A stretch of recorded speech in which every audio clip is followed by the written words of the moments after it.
Nicholas County Board of Education special LSIC meeting, Monday, February 12th, 2024. Sorry for the delay. We're trying to get Mr. Berry connected, but we're going to go ahead and start. And so at this time, if you'll please stand for a moment of silent reflection.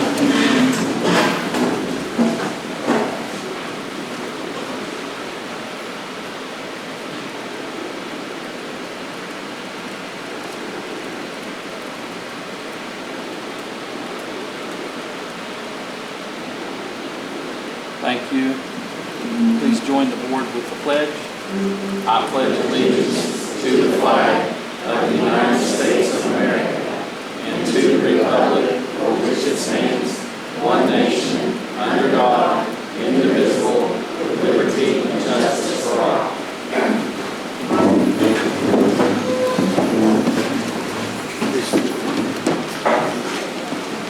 So the agenda has been changed a little bit.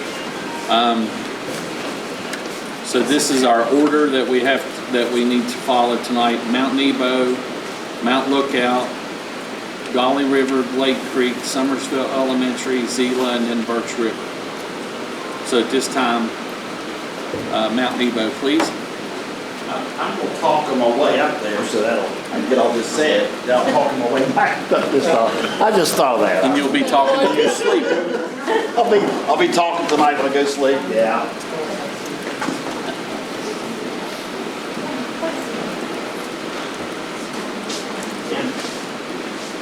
Emma Young, come on up here. You all should have seen this at school.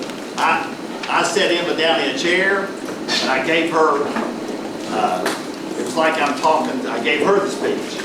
It wasn't very pretty, was it?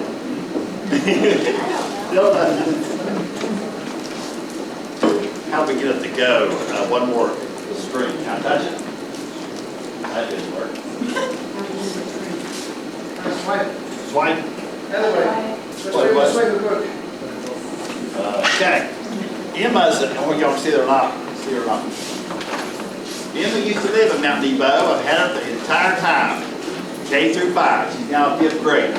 And then she moved to Summersville this year. This is your first year, I think. She's, what's the screen say, Emma? 5th grade Lebanese. She's the daughter of Michael Young and Kelly Blake Young. Emma's going to talk about her MBA program. I'll just sit right here. Hello everyone, my name is Emma Young and I am in 5th grade at Mount Nebo Elementary School, and today I'm going to talk to you about the MBA program. MBA stands for Nothing But Attendance, and it is a fun program that encourages kids to stay all day, every day, and not be tardy. At the end of the month, we have a celebration for the kids who meet this criteria. For example, this month we are going to have a DIY smoothie bar. The MBA is a really great way to encourage kids to stay all day, every day, because they know that they will have a fun celebration at the end of the month. Some of our past celebrations have been fire trucks coming to spray us off, field trips, and bingo. I think that we should keep the MBA going and that it should spread to other schools. Thank you. Thank you. Thank you very much.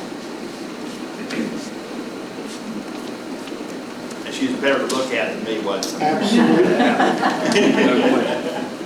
And I know she's going to ball practice tonight. She's a member of the. Oh, it got rescheduled. She's a member of a second year of the Sixers basketball team. The 3rd year, okay.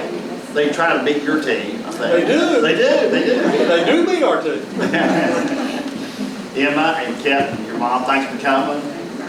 I told them they could leave as soon as she talked a little bit about our program. Thanks, Emma.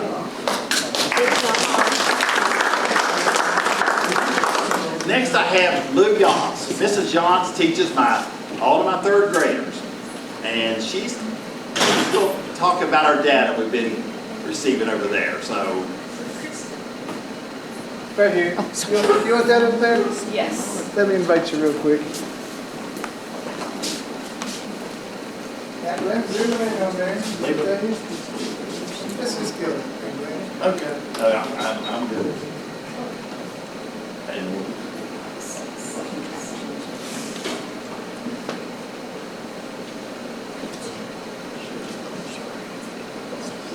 What's your email?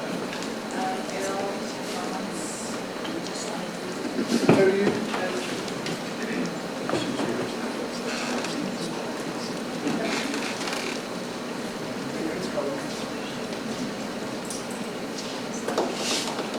You're on my way.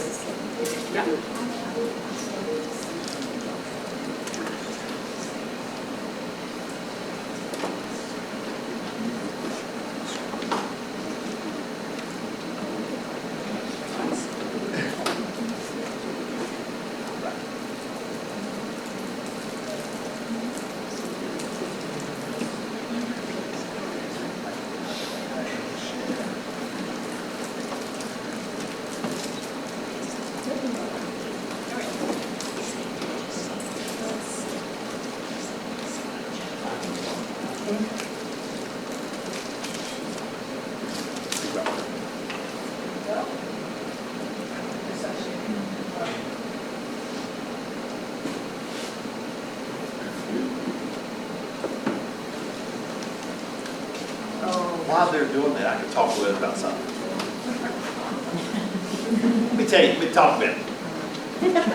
Some of you have heard this, but maybe a lot of you haven't. While they're getting that ready, I'll do Which one? So this guy right here, What one?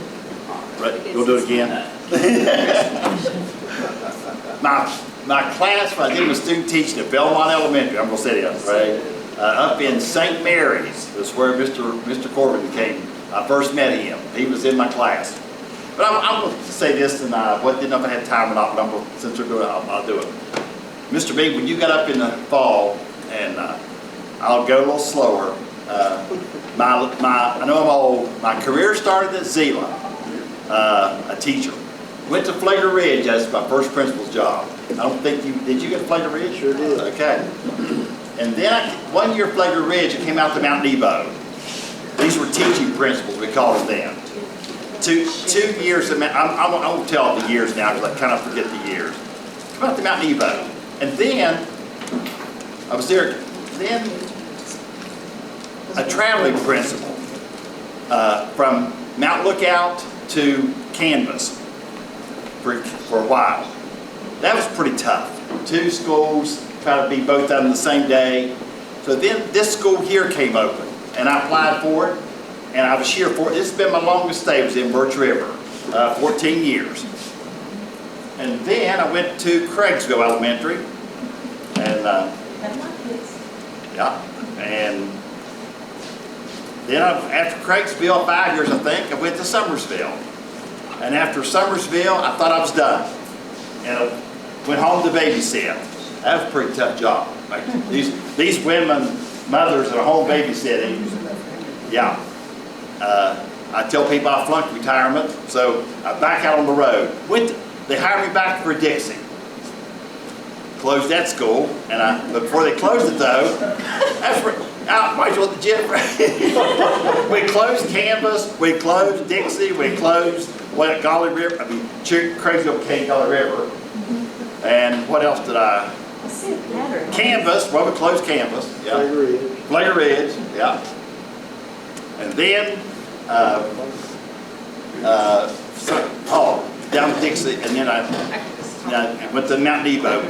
I've been there 2 different times at Mount Nebo, and so I don't know if I'm done or not. I hope I'm not, but this county's been good to me, and the people it's been what a great experience I've had. So I'm not holding him up.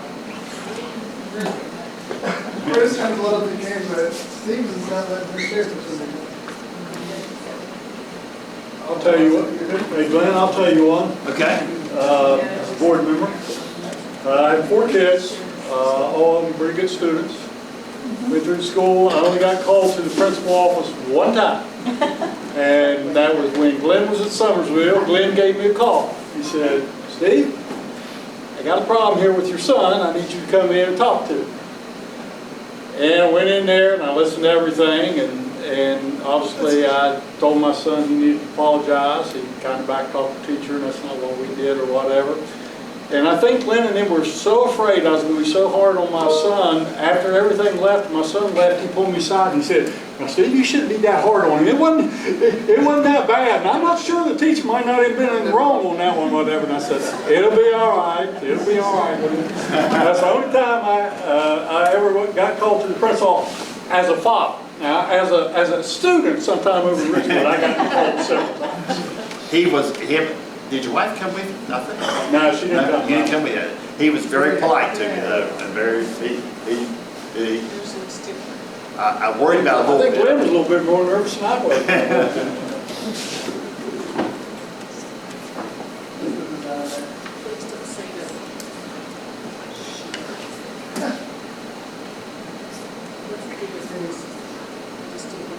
Yeah. And let's present, we got this, Yes, Mr. you Terry. got this. All right. We're done, we're not done. You'll have to. Yes. Sure? I don't know, yet. I don't want to deal with that. I can talk without showing you all anything. Sure. Technical difficulties have, Bug over my head. now he's determined. so- Yes, I am. You start talking, and I'm determined this is going to happen. I don't even care, I can slide you in my kiss if you don't want to. Oh, sorry. Okay. It might still work. Yes, we've got this. We'll hit present. Present full screen. Okay, thank you. We got this. Mount Nebo Elementary is on a roll this evening. So I'm going to talk to you a little bit about our IXL and STAR data. We use IXL, the teachers do every day. We assign skills that align with the content that we're teaching that day. For instance, right now we're doing fractions, and I have used a ton of fraction skills because a lot of times the curriculum, like the workbooks that we have, don't really reinforce the content as well as what we'd like for it to do, so it's extra practice for them. We use a lot of our students who are in they're a little bit weaker in certain areas. We use it to help strengthen them in those. And also, we have some students, they move a lot faster than the other ones, so they can work on a 5th grade level. If they're in 3rd grade, they can work on 7th grade level. If they're in 2nd grade, I mean, it just depends. And we check their skills every week to make sure they're showing growth. The biggest time that we use IXL most of the teachers is at the beginning of the day. We have 40 minutes from the time the first bus gets there, which is when the majority of our students start arriving, until the tardy bell rings. So they have a 40-minute period there that most of the teachers are able to get in some extra practice then. If they complete classwork, then they have some time to work on assigned skills, and we use it to help them gain confidence and their ability in both math and ELA. Here are our beginning of the year math scores. These are for the whole school, kindergarten all the way down through 5th. You can see teachers, we like green a lot, which I'm really happy for that because the gray, we had 6% had not pinpointed in September. And we had 4% that was far below grade level. 10% was below grade level, and 61% was on grade level, and 19% was above grade level.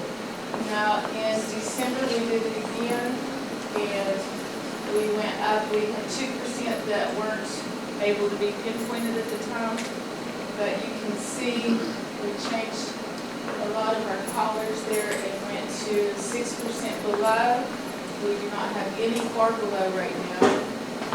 We have 68% who are on grade level, and 25% are above grade level in math. So they've really shown. I use it for both ELA and math, but math really gives them the extra practice that they need. let me push you off, sorry. One. Here are our language arts at the beginning of the year. We have 6% not pinpointed, 5% far below, 17% are below, 23% on grade level, and 30% are above. Then in December, to begin, we had jumped up to 1% is below, far below, 7% is not that, sorry. 7% was, I lost my place. 17% is below, 43% on, and then 30 are above, and then you can see here, we really jumped up, oh, here it is, below 7%, 46% on. So the majority of our students are on or above grade level in language arts. Is that composite? Is that all grade level? That's all grade levels. Okay. We have mostly in kindergarten, just have a couple of students, and then our fourth grade and our fifth grade had some that were below, and then fourth grade had some that were far below. This is our star reading. We use it to determine students in need of intervention. It indicates struggling reader proficiency, and it shows student grade equivalency. At the beginning of the year, our kindergarten, at or above, the benchmark was 26%. Now it is 55%. The ones who were on watch were 16% in kindergarten. Now it's at 25%. Let's see. Those that we ID'd for intervention were at 37%. Now it is at 15%. This isn't showing up very well, but the urgent intervention, we went from 21%. That's a 5% now. So they, and our interventionists and our aides and stuff have really helped with our small groups and things like that. So here is first grade. They started off at or above was 43%. They're now at 79%. On watch was 26%. They don't have anyone on watch now. Intervention, 22%. It's around the same, 21%. They're different students because they moved up a level. Urgent intervention went from 9% to 0%. Second grade, at or above was 43%. They almost doubled. Now they're at 86%. On watch 14%. Now it's 7%. Those for intervention were 21%. Now it's 0%. And urgent intervention, they have gone from 21% to 7% for urgent. And then third grade, which is the last grade that the STAR reading test is given, is we started the school year. The most awesome class I've ever had come to me. They are really top notch. 71% at the beginning of the school year were at or above. It's up to 90% now. They're phenomenal. You all will be reading about these kids. On watch 10%. It's now 0%. Intervention went from 14 to 5. Urgent intervention stayed at 5%. So they have really, across all the grade levels, have shown a lot of growth so far. We are really, I'm done with it. We are really excited to see what they do now for the rest of the year. By the time we get to the summative, well, K12 doesn't care about summative assessment. 3 does. So I'm really excited to see how they do. The 3 younger grades aren't so much, they don't think the IXL data is quite as realistic with their students on what it's showing, but 3rd, 4th, and 5th, it's pretty in line with what we see when they do the summative assessment. So, for instance, K12 might show students 2 or 3 grade levels above, and they're not really, it's just they do particularly well in certain things. So. If you had one or two things, because it's very impressive where they went from freshman year to mid-year, if you had one or two things, reasons why you think that is there any particular magic to what you're doing, or? Across the board, all of our teachers set the bar really high to begin with. At the beginning of the year, we have really high standards. And we try, not every student is going to meet those standards, but we try really hard to make sure that the majority of it does. Really, it's probably, as far as like our philosophies on teaching and education, it's more cohesive, like everybody's pretty much on the same page, and I think that helps a lot too. So like those numbers from second grade who came into third grade, your third grade teacher can't do anything if second grade didn't do their job, and the same with first grade and kindergarten. So if you stack from the bottom up, you do exceptionally well. I think that's a big reason for the school's success.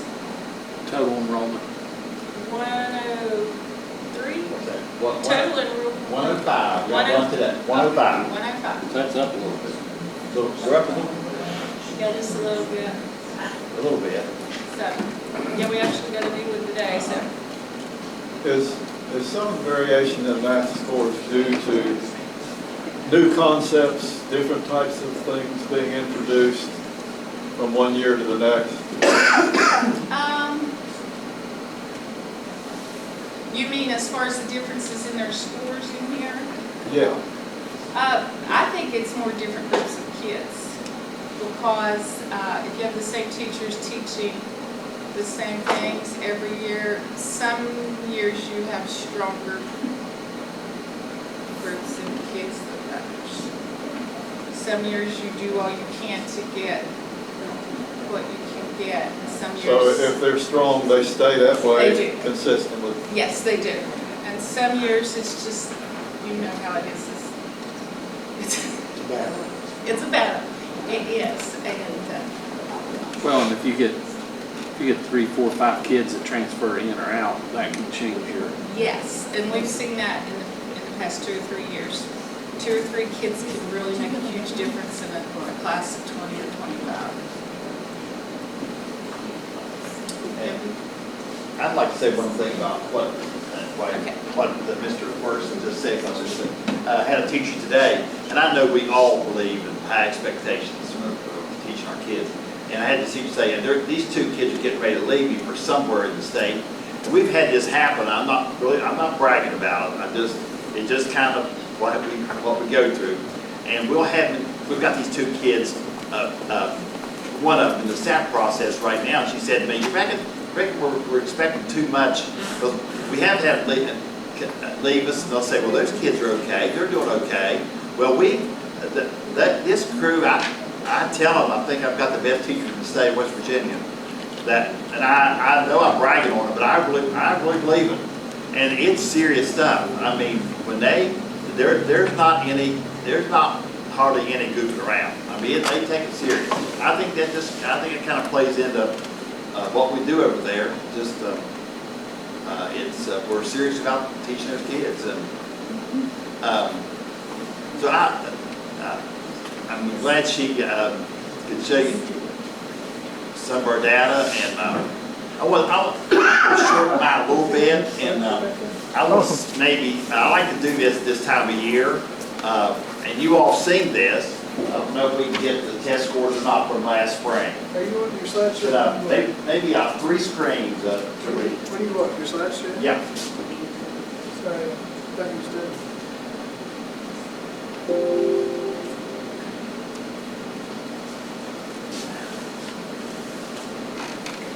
Which one do you want? Which one?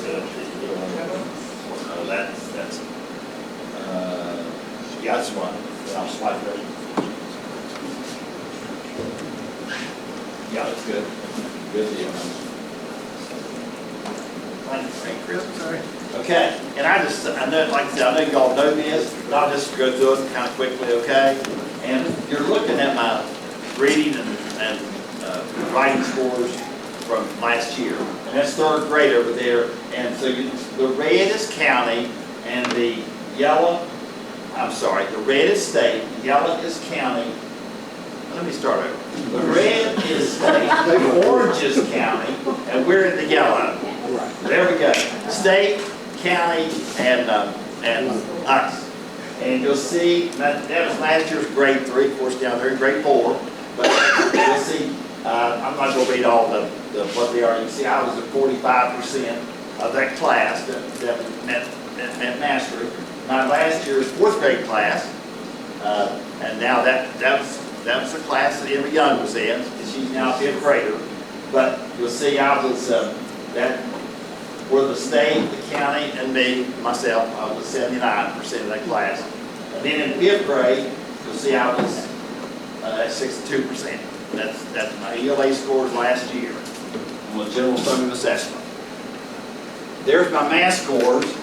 Not quite as good, what is in 4th grade, but not quite as good as my ELA scores.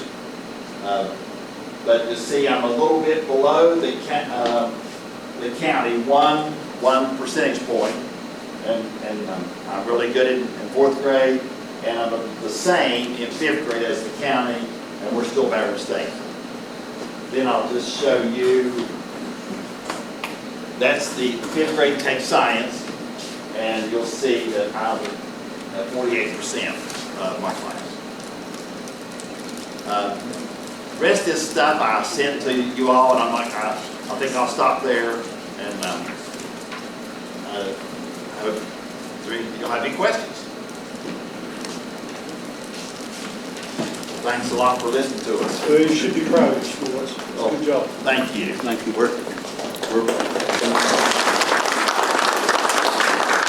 Teachers do it every day, so we're proud of them. You should be.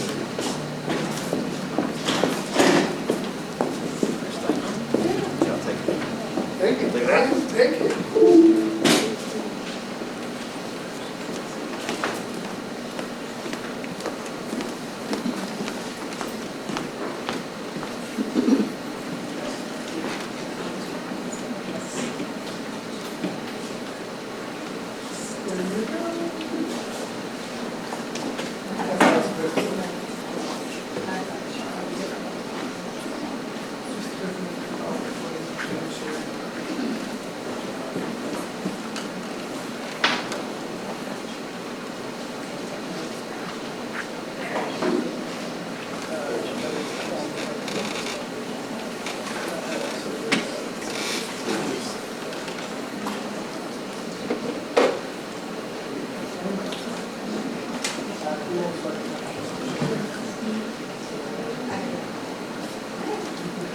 All right, I have to give Glenn a little bit of grief just because he dishes it to me usually.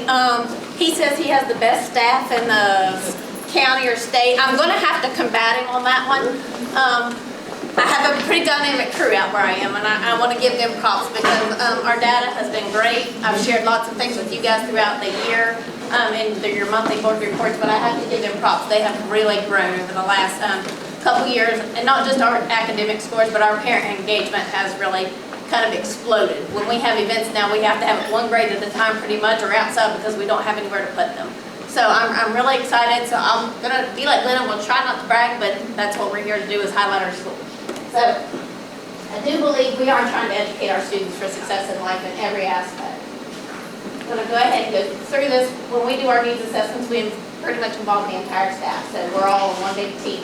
I know this is a lot to digest, so there's summary slides, but this is comparing all of the breakdown of the individual strands from your reading assessment scores from last spring. You have the state, the county, and then Mount Lookout. But I'm going to go ahead to the summary slide, which will help. If you look at this, I have to just tout the informational text. I know we have been pushing that, especially with the just nonfiction text in general over the last few years, and you can see that we are at 100% in all of those strands. In our 3rd grade. So I know that was the big push for a couple years, was getting that nonfiction informational text out to our kids, and it's working. So you can see that, and the growth rates that are there. Even in the informational text here, you can see the state, the county, and then the Mount Lookout scores. So I am super, super, super pleased with how they've grown. When you look at the assessment results there, when you compare STAR and our IXL, it pretty much aligns with this as well. With our math scores, the same thing, it broke it down by strand. I have the state, the county, and Mount Lookout, but I'll give you the summary of it. That's a little more detailed. And you can see that when you break out the strands, we're anywhere from 79 to 93%, and that's that range. And I'm going to say this, and again, I'm going to try to highlight the school. I just got back from Portland from a national Title I conference, and there was a vendor there that said to me, you know, we guarantee that if you employ our tutoring program and blah, blah, blah, blah, that we can raise your test scores by 30% or better. What would that put you at? I said, that's not going to work for us. So I was really proud of our staff to be able to say that to them. So he said, you're a Title I school? I said, yes, we are. So I'm really, really tickled. You're going to see, we've got several sections here. Measurement, data, and geometry. In my 5th grade, we're at 100%. And you can see even the mathematical reasoning. And last year, our focus, if some of you remember, was measurement, or geometry jams, and this year we went to measurement madness.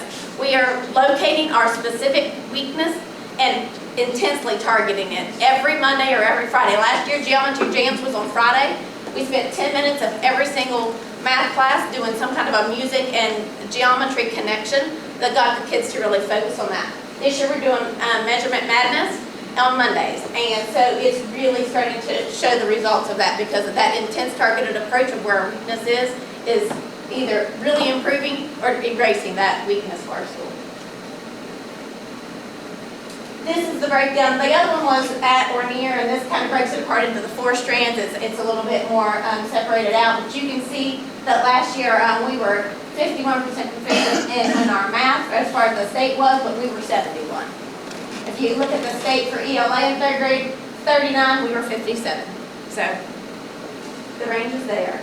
For our math data and ELA data for 4th grade, 45 at the state level, 65 at Mount Lookout, 44 and 65 for our math. For our 5th grade, state was at 38, we were at 82. I can't complain, I'm excited. From the, if you look at the ELA, 44%, we were at 71. So I have to really say the teachers and the staff are working really hard together. When you look at the science data, again, you can see the counting and the state levels there, that the state was 61, 65, and Mount Lookout was 83. So you can just see the progression there of all of the various science streams as well.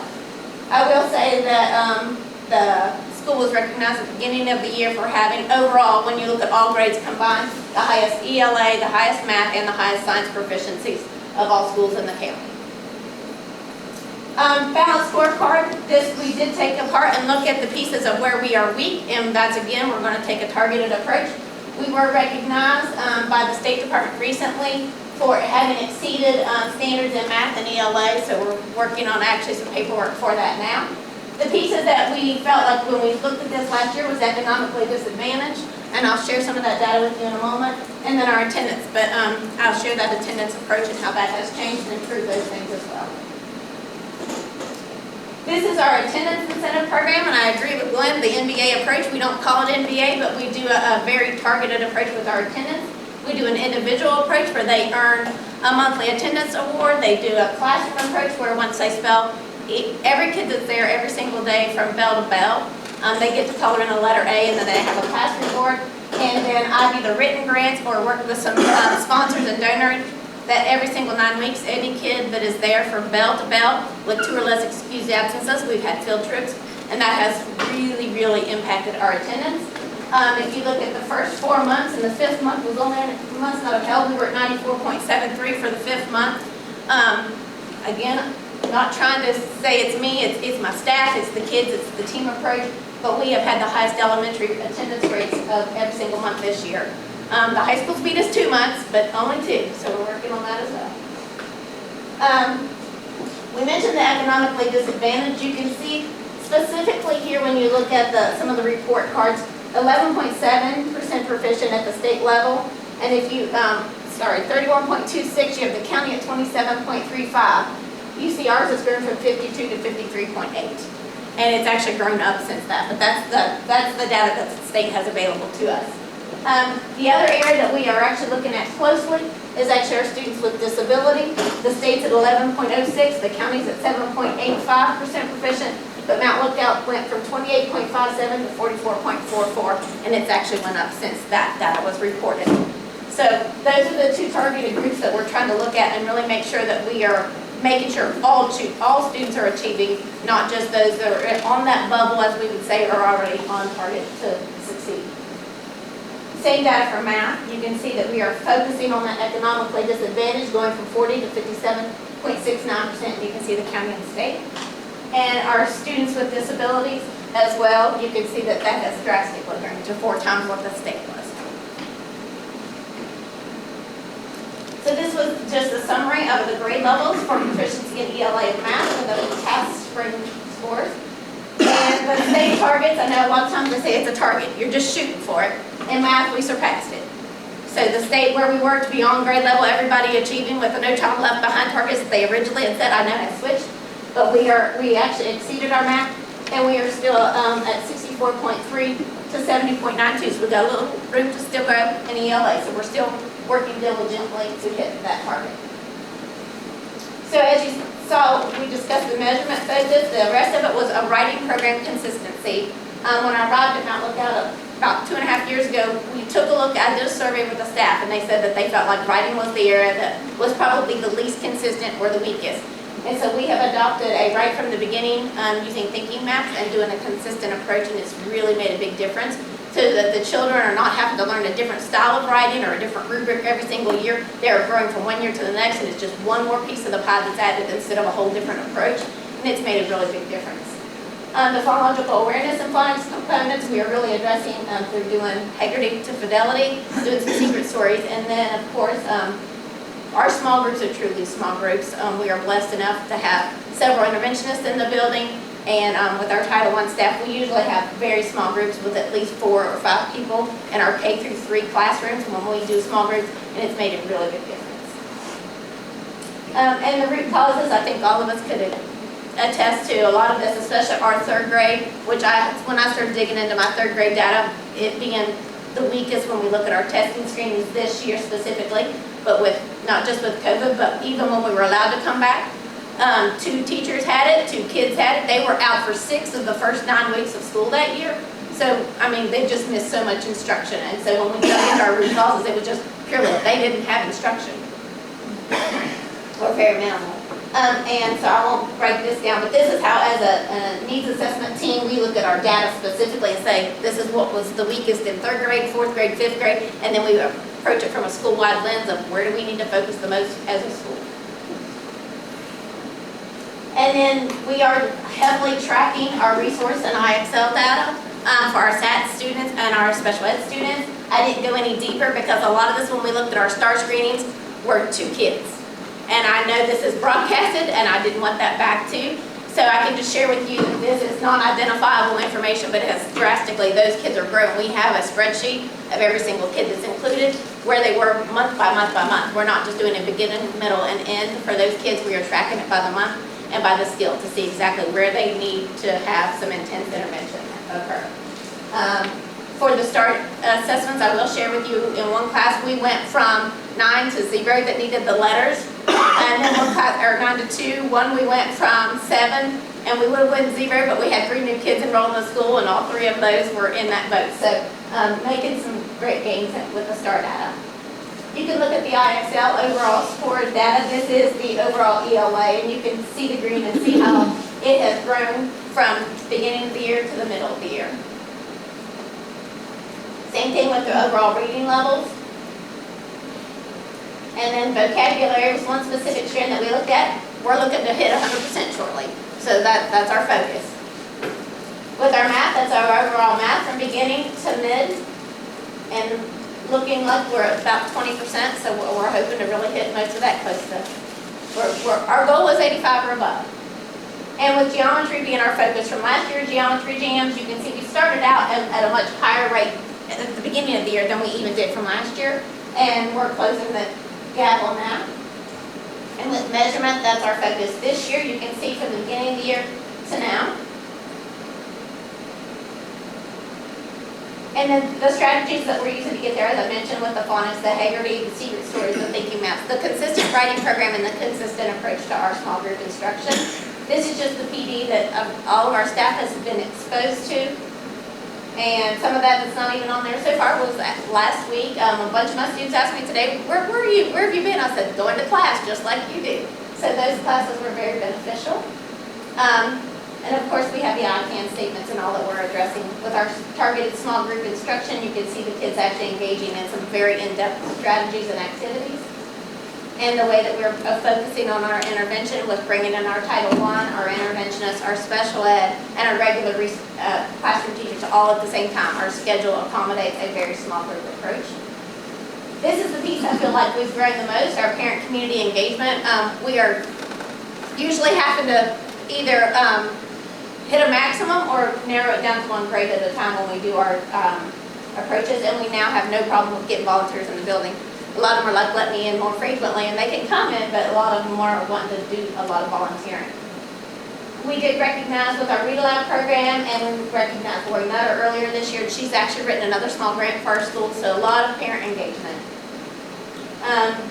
Just some specific things, our veterans lunch was huge. We ended up having to pull in extra chairs and tables and just let them squeeze in with the kids. We didn't have enough space, to be honest.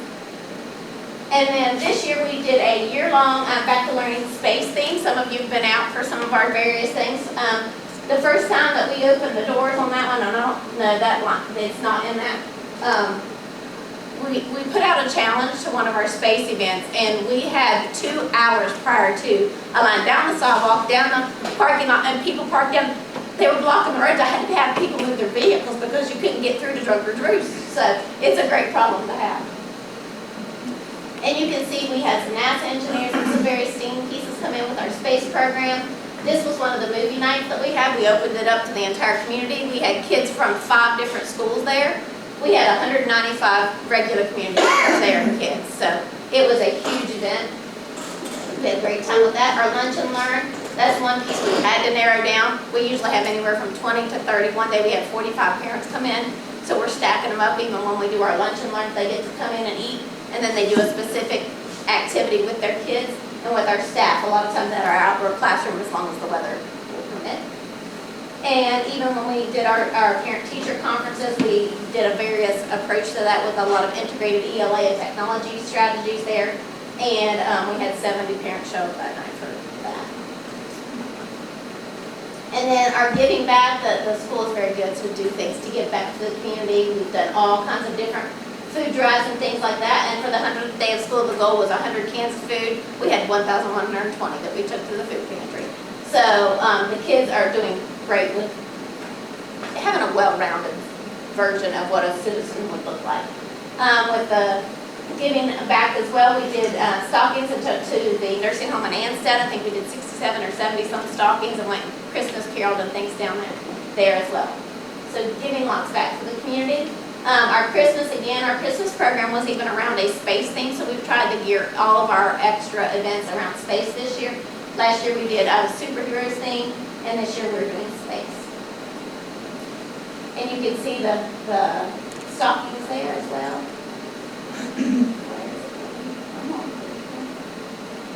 There's a leg. But there, and I can tell Chris it's not going anywhere when I hit there. Okay.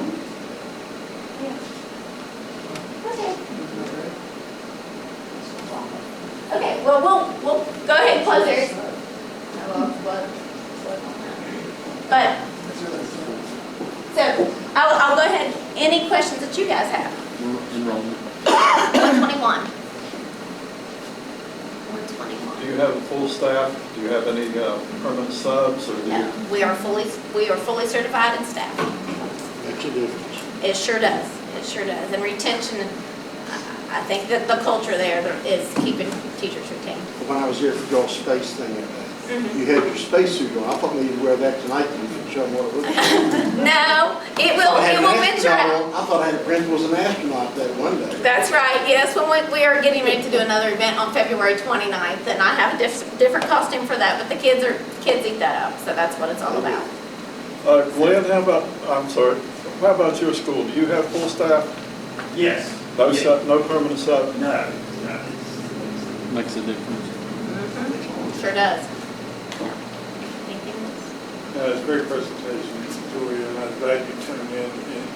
In my opinion, one of the most important, and there's so many pieces of this puzzle, is that parent engagement and how you get those parents engaged is kind of what I'm kind of toned into, because I think that's a key, what we've been talking about.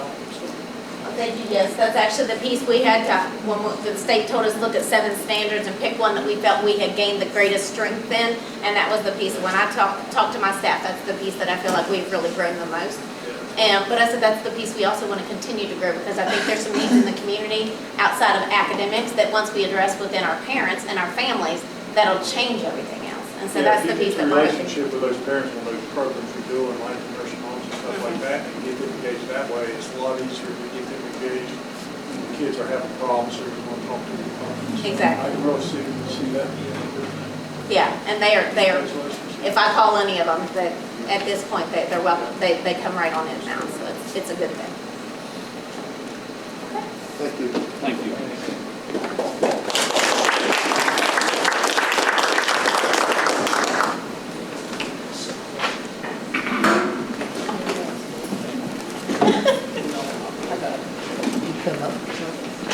So next we have Jolly River.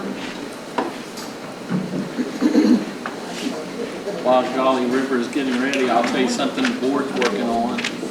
Recently, we met with Homeland Security, and we're trying to get, we met with them today, and we're trying our best to get all the entrances bulletproof. So that's one thing we're working on.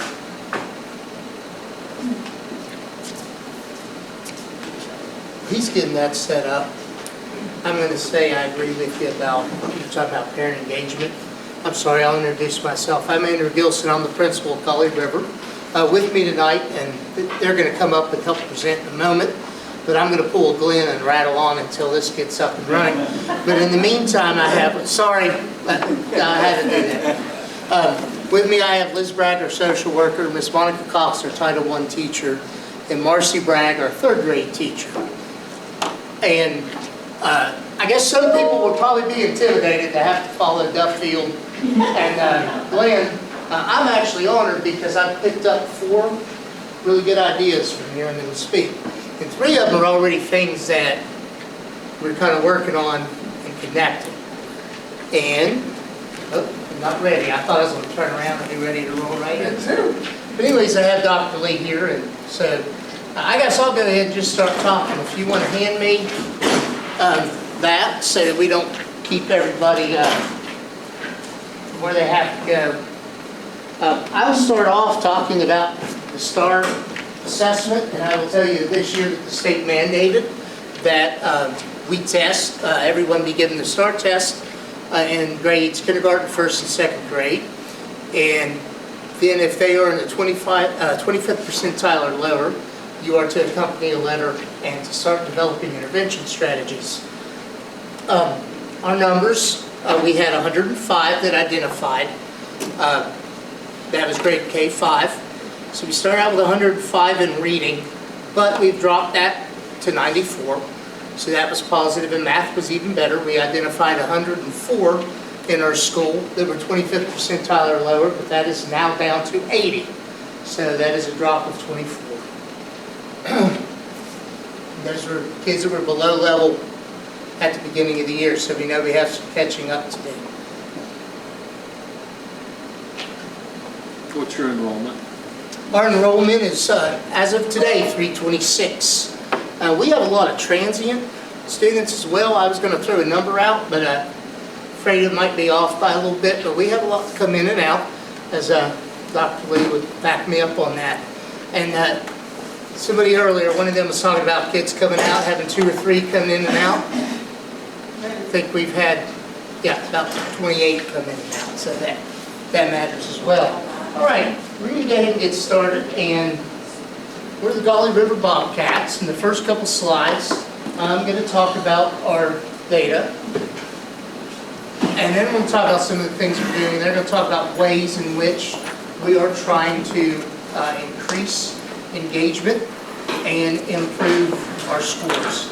And I really want to hit on, and I'm glad that you and Ms. Duffield finished up the discussion you did, because I truly believe since I've gotten there, that if we can reconnect the community, that school, and start getting people in, if they believe in us and we believe in them, then we're going in the right direction. And not to say there's always been a disconnect, but we're starting to see more connection. And some of the things we've done, and they'll get to that in a moment, but this year we had a grandparents' day. And that has not been done before at our school. And we filled up our entire gym and cafetorium, whatever you want to call it, and had many people come out. Things like that bring people out. And then when you add in the learning components, and you're able to get them to understand this is what the skills we want you to develop with your kids in order for them to be more successful. Can I just slide? Okay. All right. These are our GSA scores from last year. As you heard previously, the red is bad. Yellow also is not real good, but this is what we did last year overall as a school. I don't have it broken down by grade. I do know that, I won't get into that, but that is in the board reports that you guys have gotten. But I know that that's where we're at last year. We have talked about that. Each grade level is aware of what theirs was and what they need to do to improve that. We know that's where we are, and we have talked about the improvements we want to make this year. And we're going to talk about ways in which we're doing that as well, or attempting to do that. I will show you this, because this is encouraging. They talked to you about, and they also showed their beginning of the year results. That was our beginning of the year. Do I have ELA or math up? I left my glasses sitting over there. I'm pretty sure that's our ELA, and that was the beginning of the year. And but if you go to the next slide,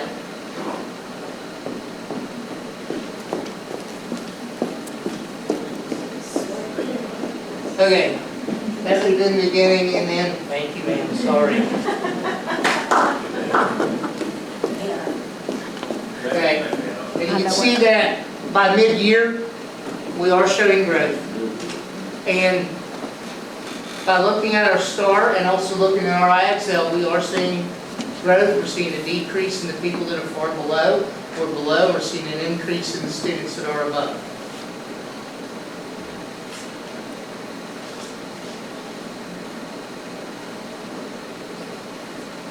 This time I will talk about, what you're taking over, okay?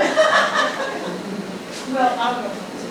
No, that's fine. I just wanted to say we began our year with getting some community members to come out to welcome our kids into school at the beginning of the year. And we were glad to do that. And we had former principal and local members, we had some local businessmen, local politician, different people that came and welcomed our kids to school. And that was really neat. And we've had a lot of people that have asked to be a part of that next year. So I think that's going to grow. I'm going to be Well, and not only next year, we're going to, at the end of the year, have these businessmen come out and wish them, send them off for the summer and have fun. They're really excited to be engaged in school. And I think with all of our community engagement, this year's been wonderful because we're all getting back to normal. You know, for the past couple of years, we haven't had a lot of parent engagement. And the parents I'm working with and all the teachers have commented, and our students are just really excited about the turnout. We've had full houses every time we've had a family engagement activity. So, in addition, okay, go ahead. You're the principal. You say I say one thing. They had asked our enrollment, and the other question you asked them was about certified staff. And the entire staff is certified except we have one long-term sub that she's actually certified, but she's a long-term sub in an overflow kindergarten classroom that we had. And everyone that was there last year was back this year. So we're fortunate and we're starting to build continuity, and that goes into the pieces you need to be able to keep things rolling as well. And I just want to tell you, I know that you think you have the best staff and you think you have the best staff, but I have a group I'll go to war with any day. They'll battle with me and beside me, and I appreciate them. I'm really fortunate to have them. So we've worked with several local businesses such as Metalcraft and Columbia and several different restaurants, and they've all donated not just school supplies for kids, but prizes that we can use throughout the year with our different activities. And at the beginning of the year, Becky's Bargain Barn donated a huge truck of supplies for both teachers and students, which was very well received. And he's looking at doing that next year. So we're building those types of connections. When last year, when I talked with you guys, we were talking about forming the Healthy Grand Families program, and it has been a struggle. However, at the beginning of this year, we were able to get with Children's Home Society, and they had swag bags that we handed out at our Grandparents' Day. Everything was handed out. We also got 14 referrals that day. And the program has actually helped 7 families to date with extra expenses and emergency funding that they need. West Virginia State University has, I guess I should have gone here. Okay. West Virginia State University and Children's Home Society and Nicholas County Board of Education were partnering together. As a matter of fact, tomorrow at the library, we're having a meeting that we've invited all grandparents across the county to come out to the library. But my thought is we can get this going in Craigsville, and then we can also work in Summersville and Richwood and have a rotating group across the county if we can get this developed. And this little lady, she's from Children's Home Society. She came out and set up at our Grandparents' Day, and it was very well received. And now I'll go into attendance. I'm trying to hurry because these guys have a lot of information. Before I went into attendance, I just thought, okay, I'm going to look by grade level where we are in percentages. And this is killing us, this 88% with preschool. But we have a plan for that. And then most of the other, with 326 students, we're 92%, 93, 94 fifth grade students are really knocking out of the park. They're way up there. They're almost beating where we want to be at 95. They're almost there. I have this in a scanned document for you guys to have, but at the beginning of the year, we sent out on August 22nd a letter. Mr. Gilson sent it out to every family. Received a letter welcoming them back and giving them tidbits about how to stay healthy, what to do, and encouraging them to stay in touch with us. We did the same thing in November. We're going to try to do something in the spring and then at the end of the year. Everyone received also this is a little card. My hope is I can do a grant that has this turned into a refrigerator magnet that we can hand out to families so that they can stick this in the refrigerator, and when their kid misses a day every month, they can jot it down and keep track of it that way. Our goal, of course, is for them not to miss any more than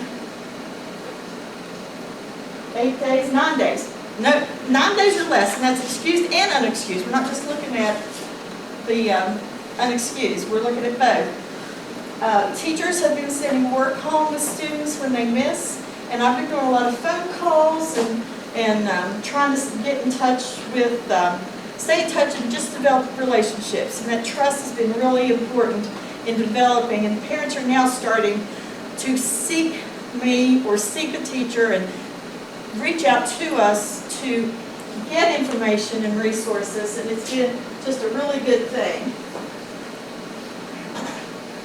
So focusing on improving attendance, we send home different flyers at different times of the day. We try to send home things frequently. The teachers, if they have a child absent, they'll send this note home, and parents are really good at getting them back. And then we have our incentive program. We kind of got sidetracked a little bit because we didn't have a secretary that could fill this in. All those issues are getting resolved, but we have an end of the 9 weeks dance party. We try to have something at the end of every 9 weeks to to present, and this is written in format for you guys in your packet so you can read about it. So, plans for the 24-25 year. We want to increase the focus on parents developing pre-K attendance habits. Pre-K does not fall under compulsory attendance, but pre-K parents need to have some education and support in understanding the importance of having their students there, if they're enrolled in pre-K, to have them there present, ready to learn, because they're building habits that will last throughout the school year. So we want to focus on that. Mr. Williams and I will probably do a presentation for the pre-K parent meeting and work with Sarah Kleiber to get that going at the beginning of the year, trying to head off some core attendance habits. I'd like to, September is Attendance Awareness Month. I didn't get the information until too late for Mr. Bean to get the letter out or work on that, but I hope to start on that in August this year so we can acknowledge with our area commissioners and everyone that August or September is Attendance Awareness Month, and we can do things throughout that month to focus on attendance. And then I have to review this with the LSIC team, but my thought is we could do an attendance letter and have resources in it for families, and also get some parents to submit articles for the newsletter, so it's a real collaborative effort. And we'll just continue what we're doing. And I probably missed a whole bunch of stuff, but like I said, I scanned the information so you guys can have it. Hey, preschool attendance, Pardon? preschool attendance. I don't know, want names, but I would be interested in numbers of 3-year-olds and 4-year-olds. Like, is it your three-year-olds? We can get that to you. Is it your 3-year-olds that's killing your attendance? No, it's both. It's the attendance in general. I don't know if you noticed, she showed it by grade. It gets better as they get older. Looks like every year we try to get a few more to catch on. I think we If you have start a out lot- strong, you don't have to play catch up. Right. I think we have a lot of parents who truly understand that pre-K does not fall under compulsory attendance. They know that we're not going to be sending them a 3- and 5-day letter because we can't, it's K through 5 that we have to address with unexcused absences. But we can partner with those parents to try to get them to understand how important it is not to miss school, how important it is to develop those habits early, Right. and not wait till they're in higher grades. That's the problem. The foundation. I'm not trying to come back in, but I can tell you that we have the same issue, that our weakest attendance is our pre-K because it's non-compulsory. And the parent engagement is huge, but it is definitely an area that needs the rest. And I really do think at the beginning of the school year, if we work with Sarah Kleiber and her group and zero in on going to those parent meetings. I'll be quiet. Sarah Lee's gonna cover the hook. All right, Ms. Phelps, yeah. I'll cooperate with I'll stand. you. Where's Chris? Press harder. Come up here and slide it for me, Liz. You can just hit the arrow on the bottom right here. Oh, do it easier, maybe. So, we have 3 interventionists at our school, and I am the Title I teacher, and we provide intervention to the students. And between the 4 of us, we have over 150 years of experience. And we have Sonia Kraft, we have Tammy Hunter, and we have Alina Hallman, and we have myself. Oh, come on. Didn't do your band.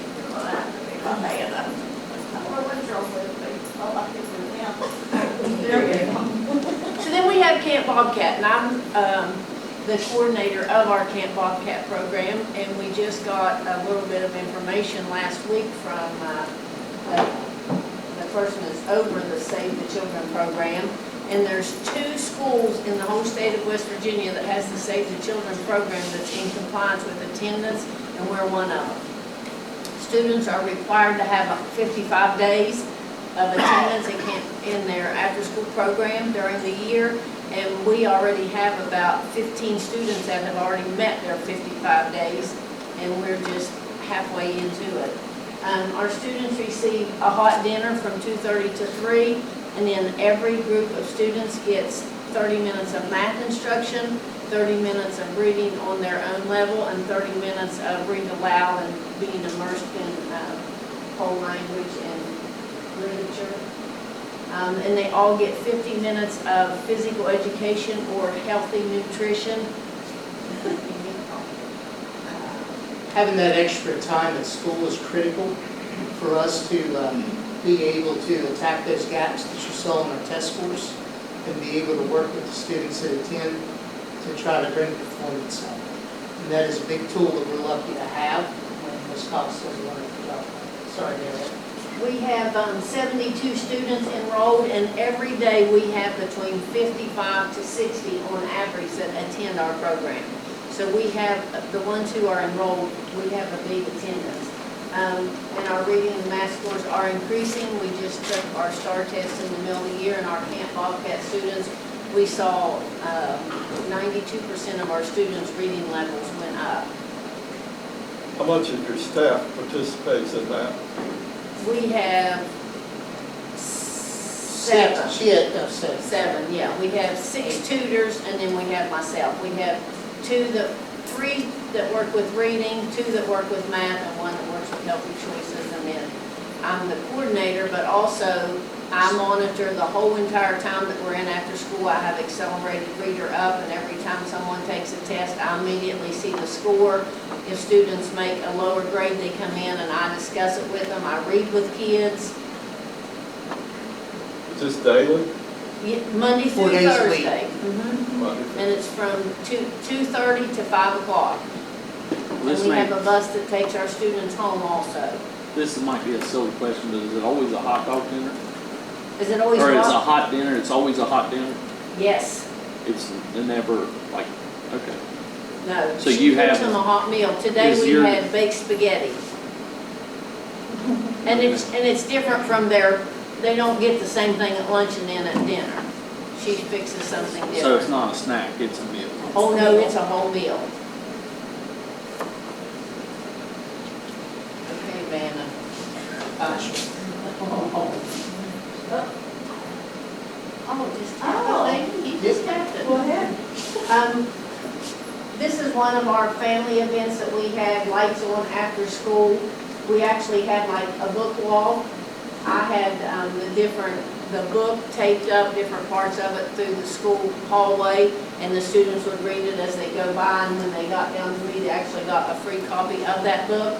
Also in the gymnasium cafeteria area, we had 32 businesses that came and set up and gave something out to our students. We had a dentist office that gave them toothbrushes and toothpaste. We had different ones that gave them school supplies and books and also treats. And the Save the Children bus was out front, and when they got outside, they actually got another couple of books to take home with them. There were 380 some students that participated and almost 300 parents. And these community members, they came out and gave out their things to the students themselves. We had our K-1 parent luncheon in November, and we were going to have we just have to tap it. Our 2-3 parent luncheon was supposed to be at Christmas time, and guess what happened? We didn't have any school, so therefore we had it in January. And as you can see, we have a big turnout. We had to open it up, clear down to the gymnasium and set out tables. And we have volunteers, if a child doesn't have their parent at school, we surrogate. We sit with them so they have someone to eat lunch with too. The battery's not working. We had a big Christmas program. It's been so large in the past that we decided this year we had an AM one and a PM one so that we could split it up and get everyone in where they could actually see. All the students participated, clear down to preschool. Okay, hold it. we just had a paint and sip a week and a half ago, and it was the community and the parents and the students that participated, they all asked me, please, let's do one of those again. Mrs. Gum did the instructing, and we all painted this winter scene, and the kids loved it, and the parents, and we even had like generations of parents. And here's one of our grandparent as a parent. We have, The next one you're doing is reading, like. well, it's reading and math. It's a escape room learning. They have to do math. We have 6 different things that they have to go through, and when they get one answer to one page that they work on, they'll do the combination lock, and it'll open them and unlock another one. And when they come, we're going to put them in varied groups from kindergarten through 5th grade with adults, and they'll go through. We're going to have them in 6 different groups. When they get to the end and unlock the escape room, there's going to be learning games and books, and they can pick one of those to take home with them. And we're going to pair some of this with our grandfamily's activities that we plan for our Yes, kids, they're too. coming out every time. We have kites in March and our 5th grade, 4th, 5th luncheon. April, we have family game time. In May, don't be a slow the summer slump. I'm going to give them things they can work on over the summer. Go ahead. And that would be Marcy. It's already you, Marcy. It's me. It's you. Mr. Gilson ran me off. I was talking too long. I used to know we have a lot, we used to have several schools You know, together. you have a lot of talkers here. Well, and I'm no better, I can't say where it is. All right, we'll go quick, it's our preschool. And, yes, Miss Altizer was not allowed to come this evening, so I'm gonna kind of do the pre-K through 2, and then Miss Bragg is gonna talk about 3 through 5, but I am gonna go quick. Those are preschool and kindergarten. Here's some pictures of their hands-on centers and small group. Miss Duffy was talking about small group, and she mentioned before with our interventionist, with Miss Cox, that gets us 4 interventionists. And now with some aides in the room, we're able to do some small group things. As the Craigsville Fire Department had come to our school. That is an example of more,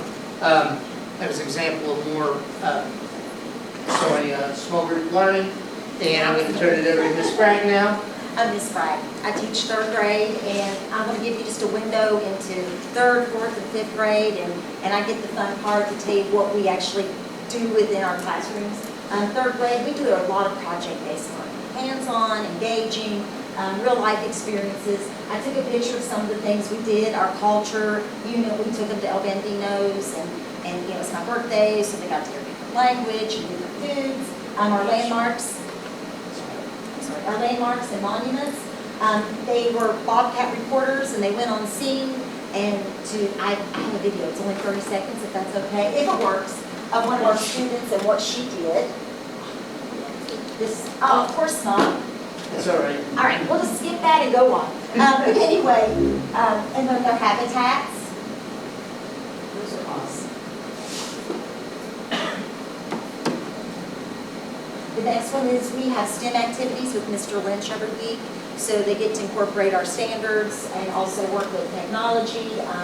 3rd grade, we go to the library every week. And the librarian's gracious and does a read aloud for us. And we also do secret stories in 3rd grade, trying to fill in any fundamental gaps that we may have.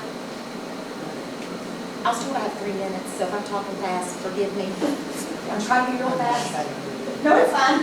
And then in our math centers, we have engaging math centers. 4th grade really takes that serious, and they're very explicit in their teaching. 4th grade and 5th grade are doing novel studies right now. They're focusing on the number of the stars, and because of Winn-Dixie. 5th grade goes hands-on learning. They've been incorporating art projects in their learning, hands-on geometry and combo and small group activities. 3rd, 4th, and 5th, of course, we do our Excel every day. We take that very seriously. But we decided to make our students have ownership of their learning. And so 3rd grade, we did data folders. You know, every week after they step into the arena, they record their data and can engage it each week. Fourth and fifth grade does it a little different. Instead of putting students' names in the hall, they give them each a number and they go out and change their data according to their growth. Fourth and fifth grade has the art cart, which was a grant that they received, and there's a picture of them. And it's an opportunity for art teacher to bring in art curriculum. And, you know, we don't have it on here, but I do want to mention we have a full-time music teacher, and I love that about our school. You know, there's a lot of research about trauma, students that have experienced trauma and the benefits of music, and we have that, and we're very blessed to have that. And I want to mention the principal's honor roll because, as you know, second grade, when they jump up to third grade, that's such a huge jump, and they're going to letter grades. And so they don't get the privilege of earning a super scholars. But in third grade and fourth and fifth, they can earn the principal's honor roll. So say students worked really hard and they just didn't make super scholars in fourth and fifth grade, maybe they just got 1B and it knocked them out, then they still have the opportunity to shine with our principal's honor roll. That was mine. I think I did very good. Do you have any more questions for me? You may have several, and that's fine. Rick's telling me I'm over time. You have a question? Yes, sir. How long does that school program take place? Is it a week or 2 weeks? Oh, no, it started September. Starts in September and will go to May. And then we start again the third week of June, and it'll last clear 6 weeks, clear through July, all day from 7 to June to. the last of July, 6 weeks. Thank you. They really do. What we do? I thought I was going to make it. Get the district. That was a good presentation. I have one question. And this really I could have asked just Luann or Julia or anybody else that's presented so far. Do our kids or our teachers, either one, this is not a loaded question, there's no hidden agenda here. Do they suffer at all from IXL overload? I've had people telling me that when I've come into your classroom to observe. And I asked him, and Dr. Lee and I have been talking a little bit about IXL compared to other things, and we're not going to make any changes at this point. But I noticed in your presentations, a lot of you do IXL every day. And I just wondered, because the reason I brought it up, I'd have never thought of it unless it was brought to me. And said we are IXL to death. But I don't know how else you track your progress if you don't do it regularly. You know what I'm saying? So I just wondered if any of you all have that going on your school. Any teachers complaining about that, or kids complain about anything, but not getting that. During our training, we were given a suggested sequence of using it. Like, they were supposed to work on 2 days a week on their lowest score. Monday, we choose to step into the arena, so it'll assess them for the week, so they'll know what their lowest score is to work on. And then teacher recommendation, as I heard Ms. Yance mention, whatever standards they were working on. And I don't know about, but in third grade, we do 15 minutes of reading, and then we do 15 minutes of math throughout the day, and then we stop. So we try not to overload them on it, but be consistent. Well, obviously, if we're trying to improve instruction and student progress, we have to monitor what they're doing. There's no other way of doing it. And so, you know, the IXL results that I've seen have been really impressive to see. And if on the Journal Supplement assessment in the spring, if they match up to that, we're going to be pretty pleased. And the recommendation, as she mentioned in the training, was to have them go to 80%, which is considered proficient, not shoving that kid to 100% and burning them out. Right. So I think it depends on the approach which the classrooms are handling as well. Okay, thank you. Okay, So I'm they Blake all Green from measure Tammy from the Martin. same stand? Our enrollment is 123 on campus, and I think there's 17 or 18 at Friends Are Fun, so it puts us about 140, somewhere around there. Okay, so I'm going to start with just our assessment results for IXL. Our first snapshot, we had all their above grade levels, 61% in ELA, or in math, and 68% in ELA. And then on our second snapshot, which was in the winter, was 74% at math and 63% ELA. And then I have this. It's on your slideshow, but I gave you a copy inside there too, so you can see it a little bit better.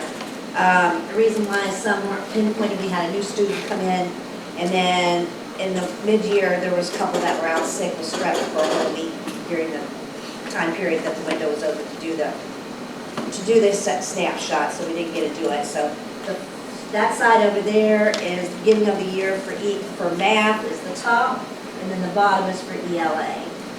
So you can see that there's been improvements there, especially in the math area.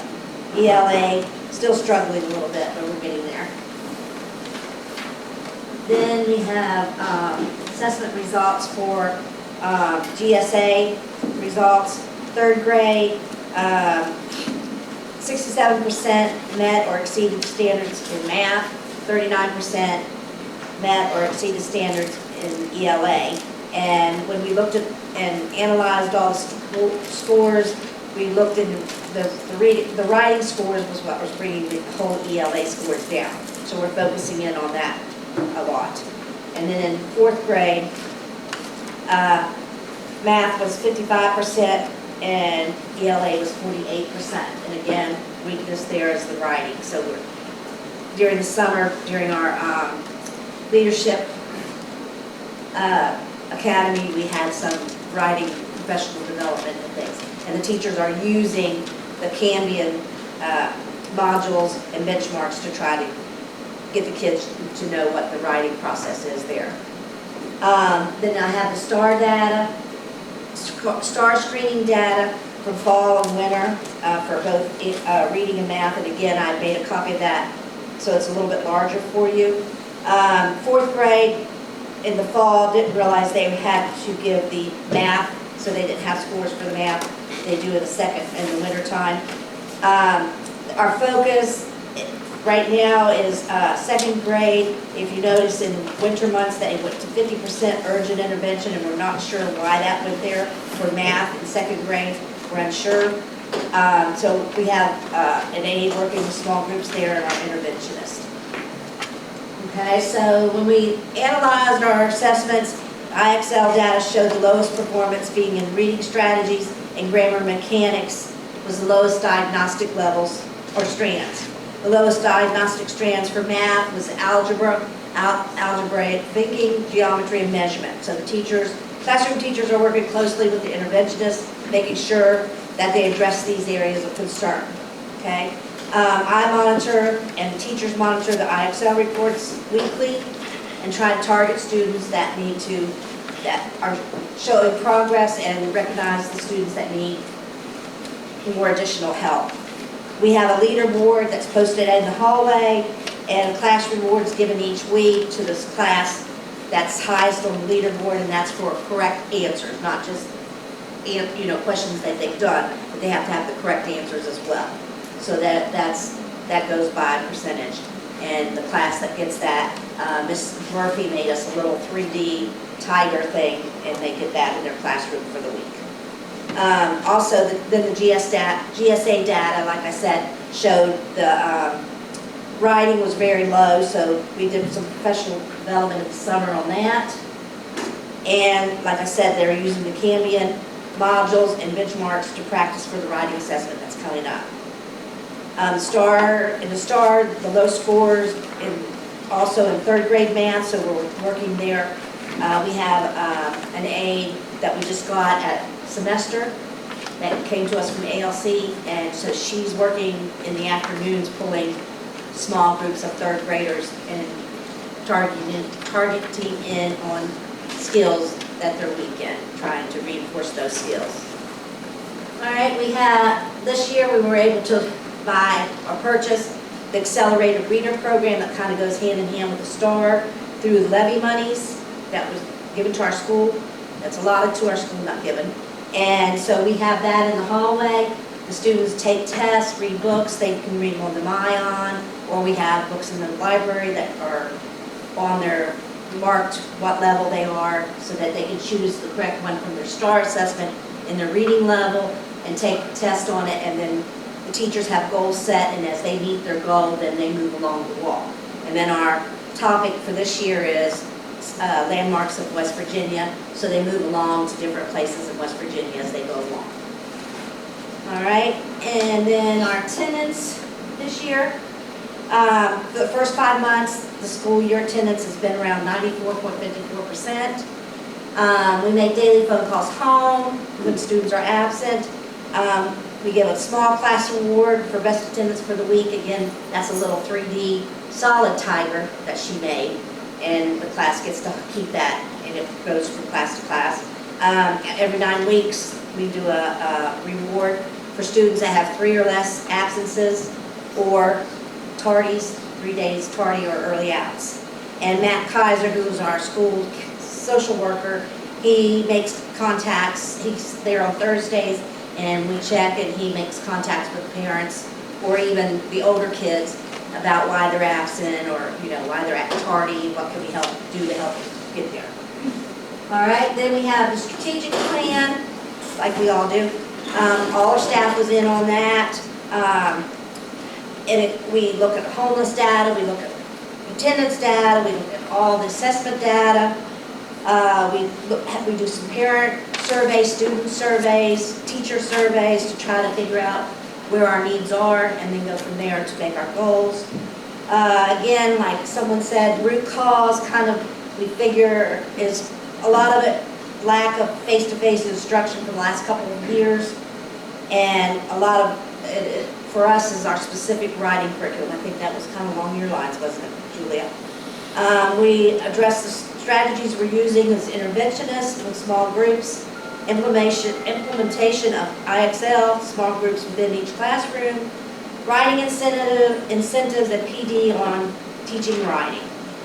Okay, we monitor progress through principal walkthroughs, monitoring the IXL reports weekly. The lesson plans make sure that they're standard-based. When the teachers turn those in, I actually have them put their standards within their lesson plans so that I can see. IXL benchmarks, STAR screenings, unit assessments teachers use, and accelerated reader quizzes. And this is an example of what the IXL leaderboard looks like. And it's for the most correct answers, and it's posted in the front hallway. It's updated every week. And again, like I said, there's little small reward, and they really like that. They get all excited, and then I announce it every Monday when I do my announcements. Okay? Then we also purchased the first tea program this year through grant money that was given to us every year. Thank you, Mr. Ferguson.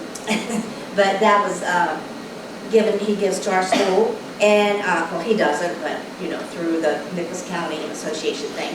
But we were able to purchase the first tea program because we saw that and we really liked it. And Mr. Hanna really has done real well with that. He's our PE teacher. And it teaches golf skills as well as character ed, and kids really like it. He's developed what he calls Putter of the Month and Chipper of the Month. And we made Lake Creek Greens, and we have that posted out in the front hallway. And the kids we made a little chart, or little scorecards, so they have to keep their score and they have to add it up, so we're kind of putting math in there with PE. And then they get posted out front on the wall to see who's the Putter of the Month or the Chipper of the Month. And then we've had some parent involvement. We've always been a little weak on the parent involvement because we're not Title I. But this year we had our big open house the first week of school. We did a Thanksgiving luncheon for the parents of grades 3 through 5 students. And before lunch, they came in and they made a make and take math game. And then they got to play that game with their student. And then they got to take that home with them. And then we did the same thing at Christmas with our K through 2, but they made a gingerbread house tic-tac-toe game. And they got to make it with the parents and then play the game, and then they got to take that home with them. And then we had, of course, our annual Christmas program. And then we still have some more activities coming up. So that's us in a nutshell. So I go fast. Sorry, I'm a ball game. My granddaughters play ball tonight. But that's it. If you have any questions. Thank you. Thank you.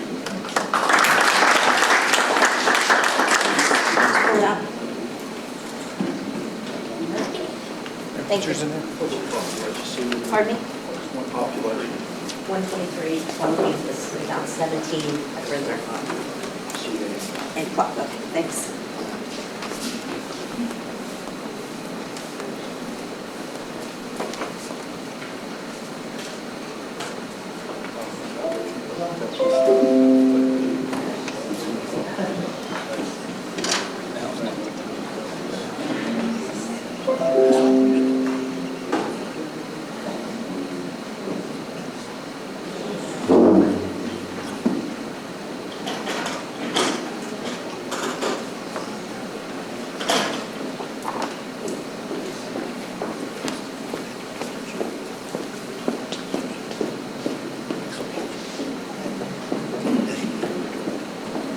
I'm Jennifer Davis. I'm the principal of Summersville Elementary. And our core belief is that we have to have a cooperation between our parents, our communities, our staff, and our students in order for our kids to be successful. Our strategic plan has 4 goals. We're looking at achievement in ELA, achievement in math, attendance, and community involvement. And our current, and this is wrong because I just enrolled a new thing. We're up to 362 that are enrolled or that are coming daily. We have some kids that are on homebound due to medical issues, and we do have some drop-in services for pre-K. So I think our current enrollment with our drop-ins for pre-K and the homebound is around 376. And I think we're supposed to enroll 3 more kids tomorrow. So we're varying. And you can look at the breakdown in our kids, what grade levels we have. 5th grade's the one that I just enrolled on, so it's up to 45. Our economically disadvantaged, we're at 61% this year. And our students with disabilities, about 22%. That includes kids with speech also.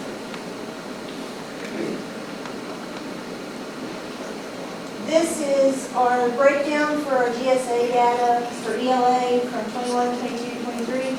And you can see what our school-wide target was for 23 and what our school-wide target is for 24. And when we look at this, we break down the area of need for 3rd grade, 4th grade, and 5th grade.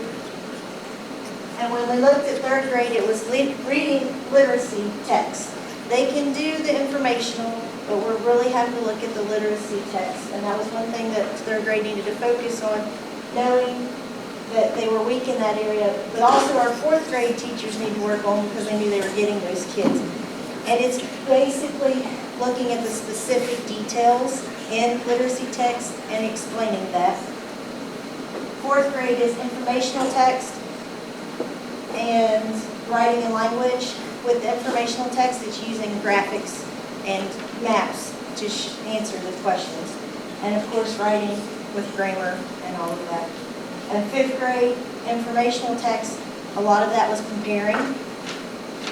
Literacy text was also comparing, and our writing skills with grammar and proper sentence structure. So we are working on, we have been really focusing on writing a lot in 3rd, 4th, and 5th, and even 2nd grade. Kindergarten and 1st are pushing their writing skills, just getting capitalizations and periods. And our 1st grade has really been focusing on writing silly sentences and making up just different things to help those kids build that skill. So we are trying to do that school-wide and push writing a little bit more. When you get to math, those were our scores for 21, 22, 23. Our math scores were really higher than our English. And when we started to look at this, we had really started focusing on math a lot more with geometry and measurement because we knew that was our weak area and we had to push geometry and measurement, and we started pushing it within our STEM lab and really doing it all year. And I think that helped a lot. Now we just have to get the English back up. And we're still weak in measurement data and geometry in 3rd and 4th, and we know that. And we also have mathematical reasoning, which is explaining patterns. They really have a trouble with explaining patterns. And in 5th grade, fractions and decimals really hurt them, was comparing fractions and decimals. So we looked at these, and the teachers know where the weak areas are and what CSOs they go with. Our IXL data, this was pulled on February 2nd, so it has went up. Because if you look, they're not making quite average monthly growth of 10, which is what we really want them to. And we were really concerned, Sarah Lee and Kelly Weitzel talked about 4th grade, but 4th grade has actually went up. They're making 9 now. So it's increasing. And I sat down with the teachers and we talked about this. And we said, you know, what can we do to help them make that, get that to 10? And most of them at this point are making it to 10. And that, I updated this to the board report, and it's in there for the one I submitted yesterday. And you can see there's a big improvement in their IXL. And a lot of it was, we've had snow, and getting them in IXL when they want to be teaching has been a big, hard issue for us right now, because we want to keep that whole group, and this is done during small group and beginning of the morning time. So it's been a little bit of a challenge to get this in on a constant basis right now. How many minutes a day do you spend? They have 30 minutes for small group, and their small groups usually rotate every 15 minutes. So the kids are at least hitting about 15 minutes a day, at least 15 minutes a day on it. And it depends, because our kids go to class at 7:30, and we start school at 8:15. So some of those kids are getting more time because if they finish their morning assignment, they go to work. So it's just a hit and miss thing, depending on when the kids get to school and if they're being pulled for intervention. If they're being pulled and worked on one-on-one with an interventionist or a special ed teacher, they're not getting as much time with it. Math and reading? Math and reading. And our special ed teachers have started to try to use some of their time, like on a Friday when they finish up everything. Hey, let's get in here and see what we can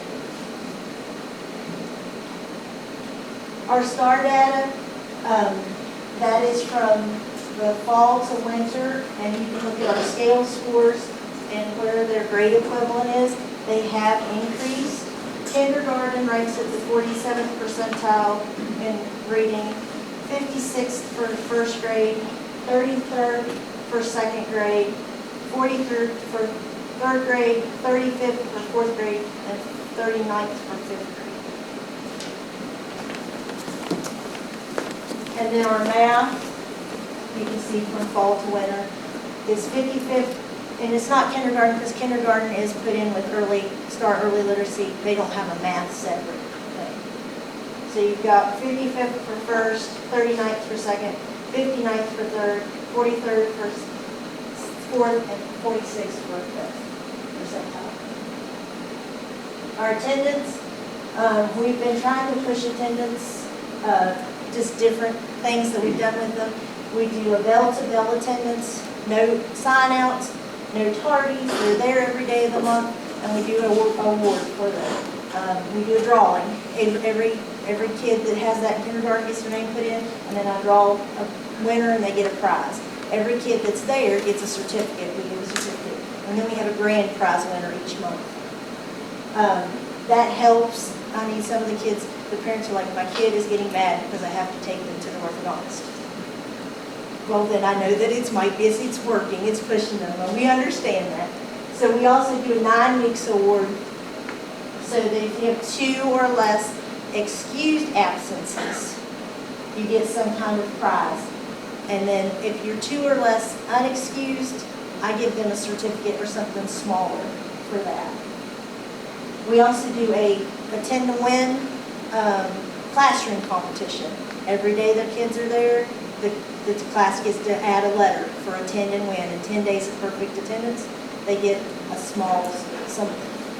We also, the bell to bell, it's a classroom competition. The classroom that has the highest percent of the month gets a trophy to hold for the month. And it's a big thing when I have to come take the trophy and move it on down the hall.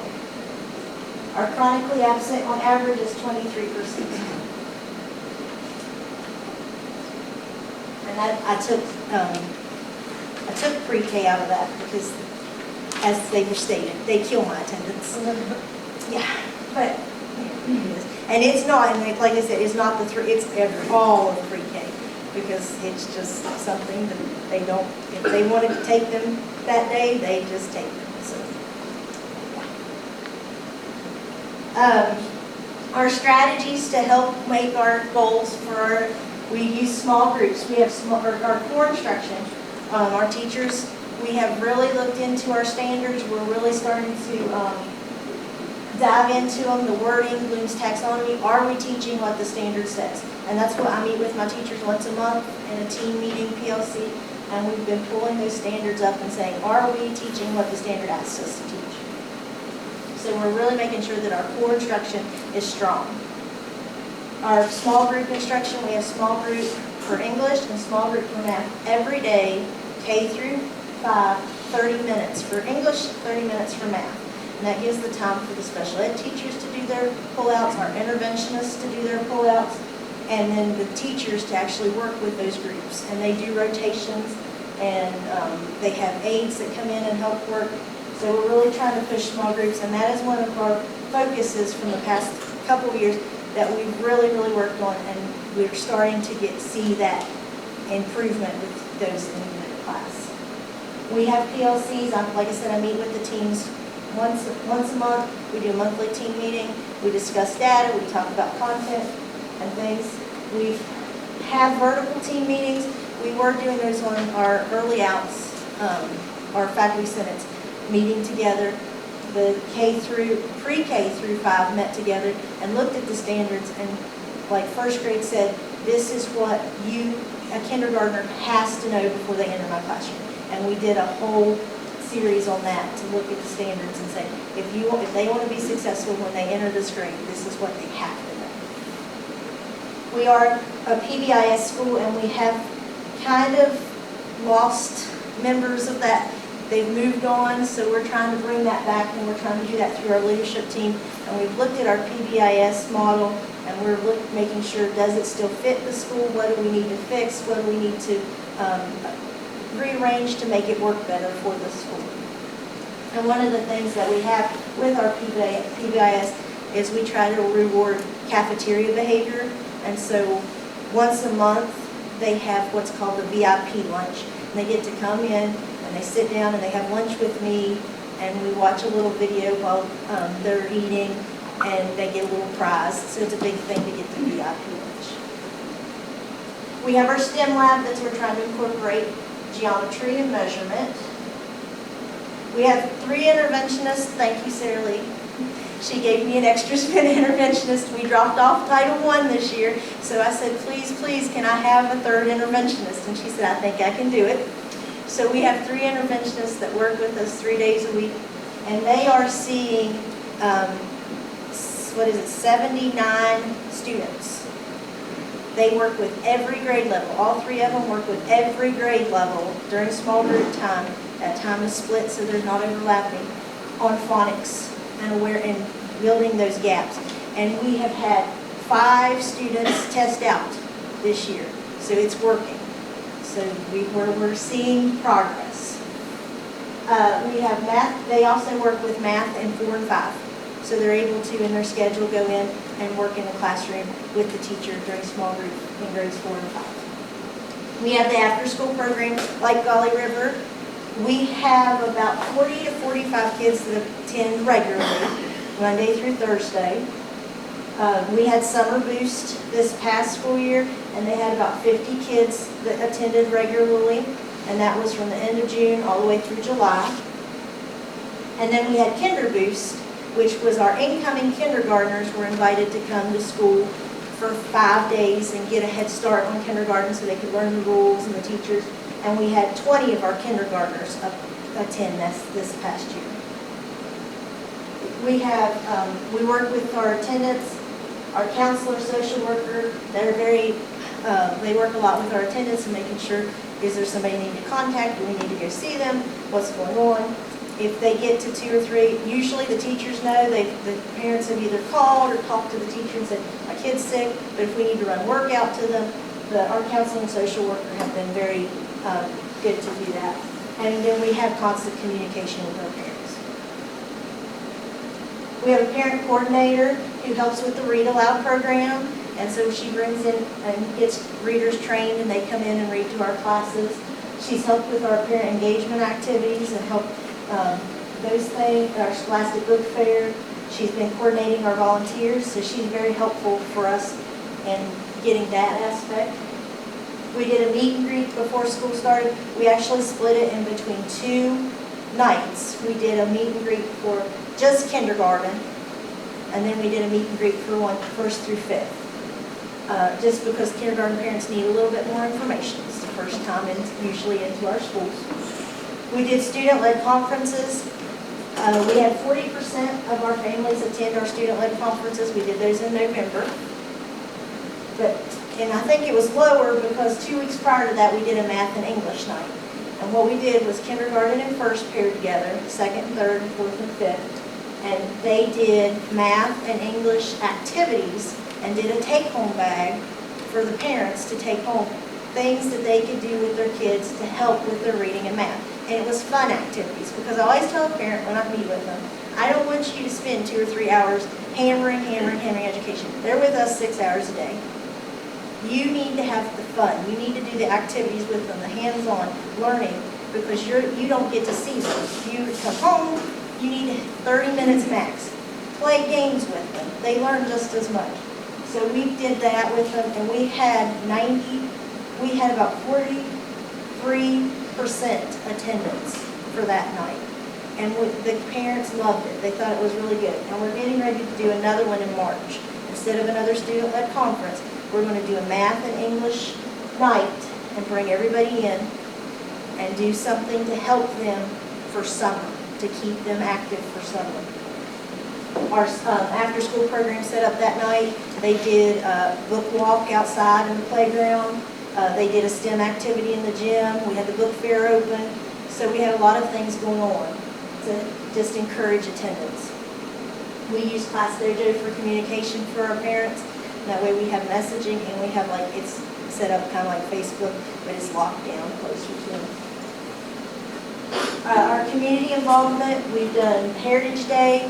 Miss Erin Thomas put that together. She's our art music planning teacher. We had all kinds of people from the community come in and show different heritage, like quilt making, beekeeping. They brought in different animals and things like that. And we actually got rained out, but we used the gym. Mr. Moose came, yeah. Sorry, I was there, but I didn't come near the snakes. I just watched them anyway. But the kids love that kind of thing. We did a first responders lunch where we invited our EMS workers, our fire department, come in and have lunch with the kids. And we had a local business catered the food for them. They came in and had lunch with the kids in the cafeteria. We just try to do different things to incorporate our community. And then I wanted to showcase some of our things that we're proud about. Our kids, we had 25 projects that participated in the literacy fair. 13 of the projects made first place and went to the county. We had 8 projects move on to the regionals. 4 projects placed first at regionals, and 1 actually placed best of show. We had 11 science fair projects.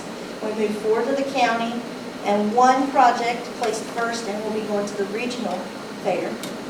We had 8 participants for Math Field Day in grades 4 and 5. 4 of those placed in the top 10, and 1 of our 4th graders placed second and will be going to regionals. We had a spelling bee, and we had 8 participants. We had 2 represent SDS, the county, and 1 of our 5th graders placed second in the county, and he will be going to regionals. So we're very proud of our kids. They work hard. They like to be there. They are so excited to come to school every day, and we really do try to do a lot with them and expose them to community service and different things about our wonderful county. Any questions? Thank you.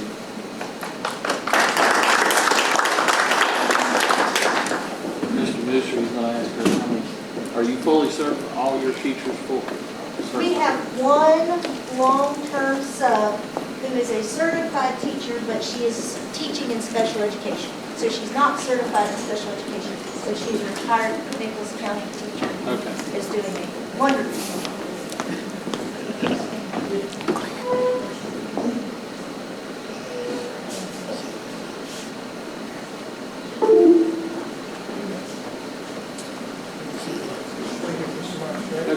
Zila, yes, Mr. Marsh.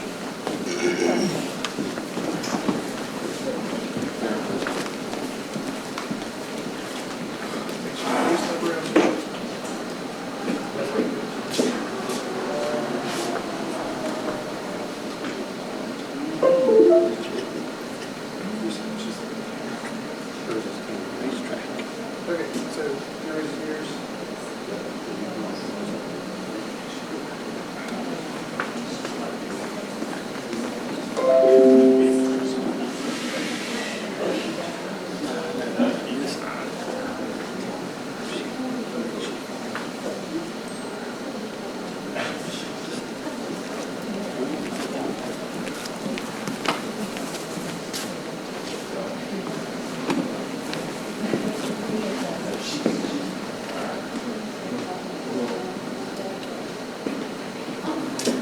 Not interrupted, I was just getting there to not interrupt.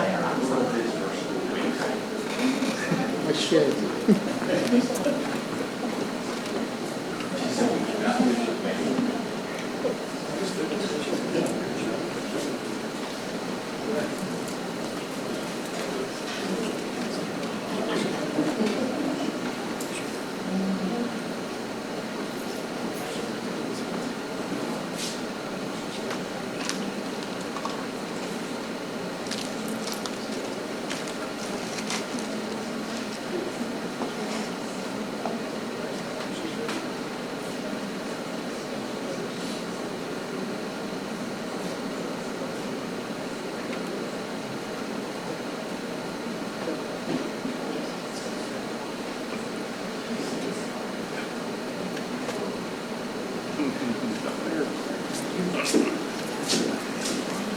All right, good evening. My name is James Marsh, I'm principal of Zila Elementary. So Zila has been pretty quiet lately with the bear. Haven't had any bear sightings.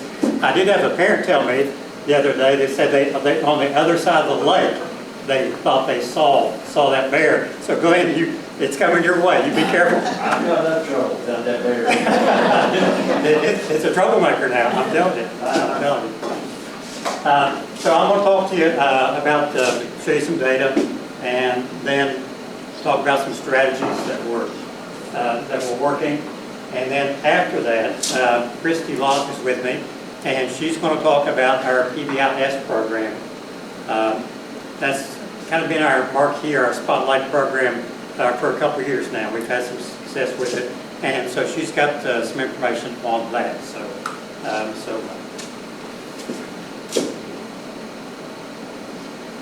The most significant demographic for Zila, 70% of our families are in the economically disadvantaged category. Compared to the category enrollment currently is 76. On the state test, on the GSA, here's the ELA. This is I don't know if you can see that. This is 4th grade. 3rd grade and 5th grade. I'm not sure why it's out of order, but anyway, the green, these are kids that are meeting standards. The blue, above standards. The yellow is partial, they're meeting partial standards.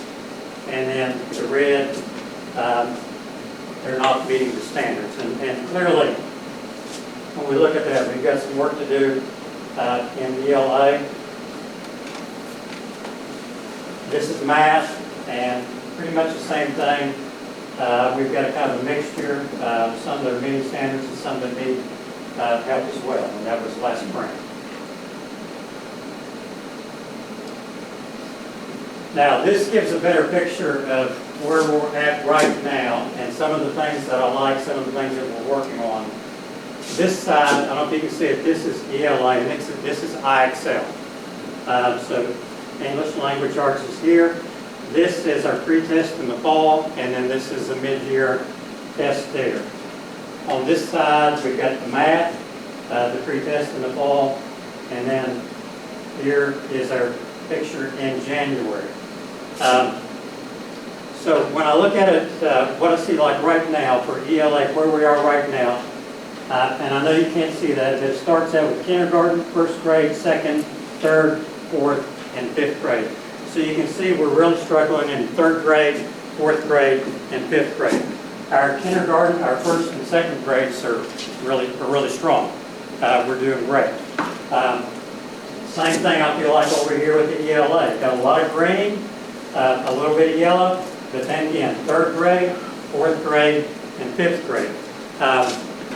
As far as the explanation, I know we took a hit during the COVID times. Sometimes you get classes that are just stronger than others. I've only got one 3rd grade, I've got one 4th grade, and I've got one 5th grade. At the time when COVID hit, we lost some good families because of jobs, and they really strengthened us academically, and so I really miss them right now. But anyway, so that's the bright spot. So, what I'm trying to say is we're looking for a tough year and some challenges, but looking down the road, it looks really, we've got some strong classes coming up, so I think we'll be fine. How many minutes a day do they spend? What's that? Minutes a day on the IXL? It varies for teacher and it varies for class. Probably 30 minutes a day total, sometimes a little more than that, depending on the kid. Are your younger classes spending more time on it? No, it's pretty much, it's pretty consistent, I think. But for a kindergarten kid, that's even 15 minutes is quite a long time. I know. So that's quite a good time.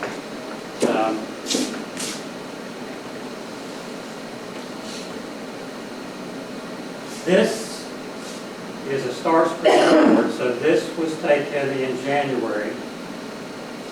And this is literacy, this is ELA. And I look at it kid by kid, really. And so I'm going to show it to you class by class. This is kindergarten. And the green means that they are at the expected benchmark, where they're supposed to be. The blue means they're on watch.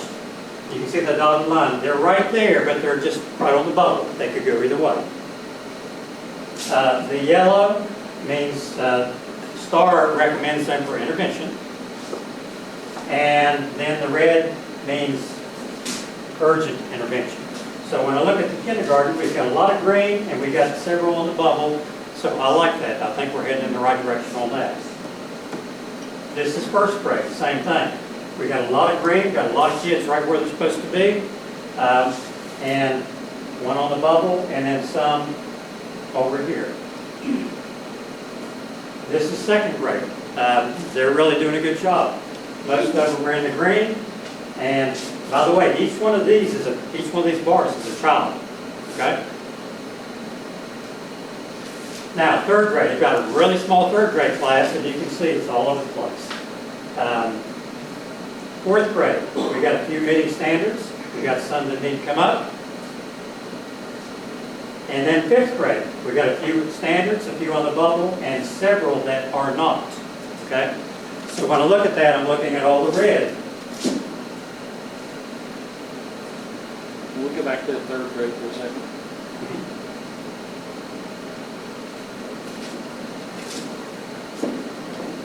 So 3rd grade, I've got one kid meeting standards. I've got one on the bubble there. I've got one that needs some intervention and one that does not. Only 5? I got 5 kids, yes. We started out with, I think about 10, but we've had several just transfer out or move or whatever. I know we've only got 5. Yeah, we're down to 5. Didn't start that way, but it's ended up that way. So we need some more. We need some recruits. So, yeah.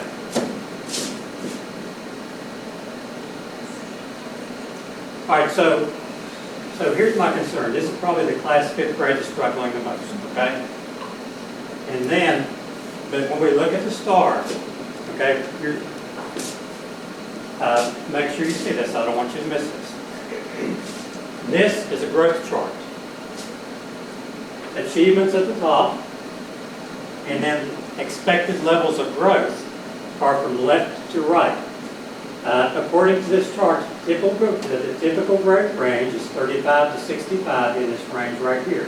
That's typical, okay? This is high growth. And this is low growth. Now, this is a nationwide graph, how we compare across the country, okay? Each one of these circles is a kid. So when you look at their growth, your expected growth, I'm very proud of them. Look where they are. So even though we've got a long way to go up, look how much they've grown, and I'm very pleased about that. So that's what I'm looking at, each individual child and how much, what their growth is to work toward our goals, okay? And the data for the other classes for the 4th grade and the 3rd grade is very similar as well. So we got a long way to go, and we're getting there, okay? It's just a process. This is the same data in written form. Here are the percentages, like this child, 93% growth, 89, 50's an average, okay? 94% growth this year, 95, 97, 69, 93. I've got one kid that's a 1, and he's probably my smartest kid in the class, just doesn't try, okay? So that's a motivational level. All right, so knowing that, here's the, these are our strategic plans. Obviously, I want to increase our math achievement and our ELA performance. Also, decrease the chronic absences as well. These are some of the strategies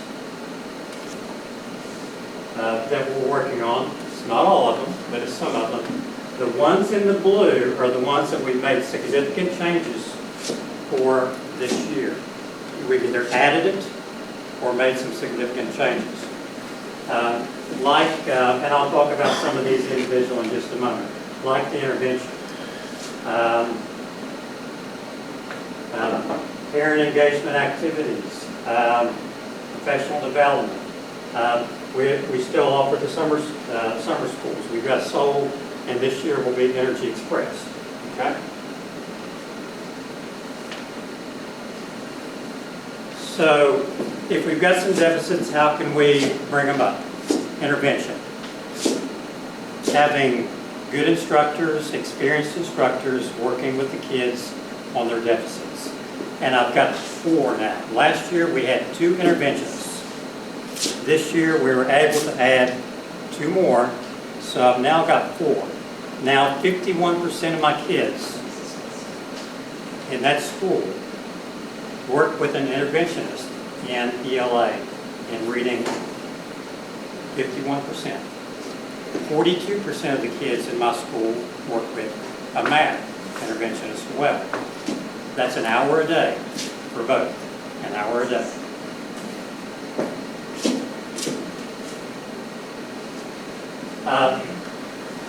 We've been a PBIS school for a few years now, and we've seen some real positive changes with the PBIS program. We were selected as a spotlight school by the West Virginia PBIS last year, and I've got an application in again this year, and I would expect us to qualify again this year because of the strength of our PBIS program. And Christy's going to talk a little bit more about that. Okay. Here's one of the bullet boards that talks about our PBIS. We've got 3 expectations: be safe, be respectful, and be responsible. And with that, if the kids will do those things, our goal is to increase the amount of quality instructional time that we have in the classroom. Here's a list of some of our expected behaviors: be safe, be respectful, be responsible. And we have, in other words, it's consistent throughout the school, in the hallway, in the bathroom, in the cafeteria, in the playground, in the classroom, on the bus. No matter what teacher you have, the expectations should be the same. All right, here's something that we're increasing. I want to increase this year is recognition. We've got these posters. The kids make these posters. I improved my scores in this and this. We've got them up all over the walls in the hallways. We've got boards that talk about the PBIS program, being safe, being respectful, being responsible. They get stars for that. They get one of these papers every month. And at the end of the month, they get to take it home. So when they're caught doing these things, they either get a certificate or a star on that. Here's something that I started this year that I hadn't done in the past, is we do an assembly on Fridays. So we bring, now that COVID's settled down, we bring every kid, every class brings everybody, and we sit down on Fridays and take about 15, 20, 30 minutes just to recognize the kids that are doing what they're supposed to do. So if they've got good grades, good report cards, we recognize that. If they're doing well in PBIS, we recognize that as well. Picture schedules, all the teachers did training on that. That's something new that we're doing this year. We started this initiative last year, a trauma sensitivity initiative. So we know that trauma can have negative impacts on the brain. And so we're trying to offset that and address those kids and give us more quality instructional time in the classroom. Here's one of the strategies that we use for that.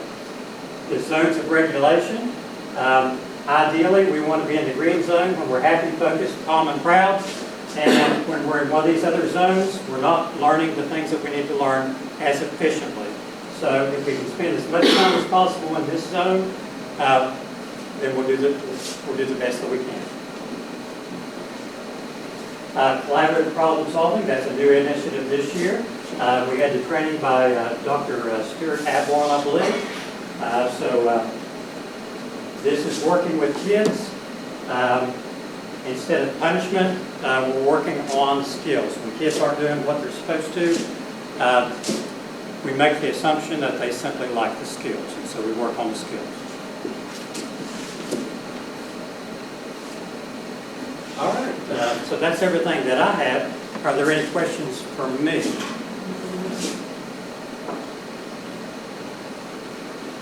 Your staff.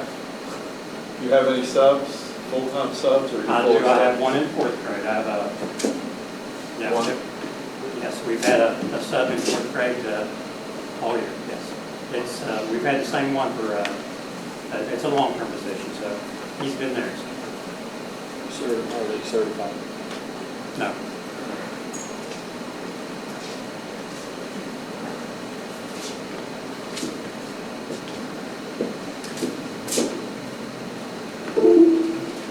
All right, Christy.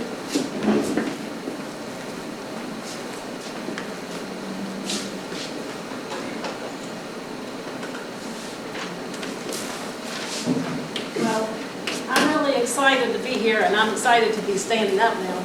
Unlike my students, I can only sit for so long.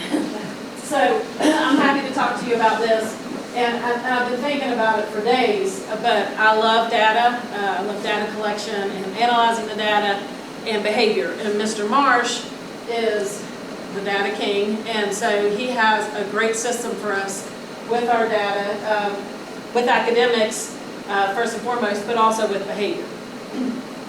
Like he said, we're a PBIS spotlight school. And this is a little bit unique compared to the other presentations, but PBIS is important to us, and I want to talk about how ZELA approaches PBIS. But I do have some things in there that are just specific to what it is. It stands for Positive Behavioral Interventions and Supports. You'll see throughout this some videos. I'm going to let some of the students explain to you what it means to them, which I think gives you an idea of exactly how they perceive it, as opposed to me just telling you what it's supposed to be. Okay, I'm not good to see that. PBIS is based on, it's evidence-based, and it's based on a 3-tiered framework. When we started, I think we got really good at Tier 1, and we've just gotten better and learned more and approached Tier 2. And I think just recently, we're really approaching Tier 3, which is that most intense intervention to behavior. That's very few students, that's a small percentage, but it does take a lot of effort and collaboration, and we'll talk about that in a minute. PBIS is a way to support everybody. So you're talking about your general education environment, you're talking about students with disabilities, and teachers. So teachers, oftentimes we are like, please, not another program. But when you have a program that streamlines everything and makes your life easier, then everybody wants to jump on board, and that's what we're seeing happen at Zila. And I think, last but not least, and really important, is commitment to addressing student behavior through system change. Sometimes we need to change what we're doing. Sometimes we need an approach that's going to change the student's perspective. And I like to include this picture because we just had our 100-day celebration, and he had I bugged Mrs. Shelton for 100 days, and he wore 100 bugs on his shirt. And this is just more detail about what PBIS is, and I'll talk about it as we go, but it's that multi-tiered system of support. Data-driven, data-driven, data-driven, data-driven. And I'll show you how we take our data. How does PBIS make us a better school? That's the question. That's what Mr. Marshall always tells me. How's this going to make us better? And how are we going to drive that academic achievement? So that data shows us how to support staff behavior, decisions, student behavior, and most important, social competence and academic achievement.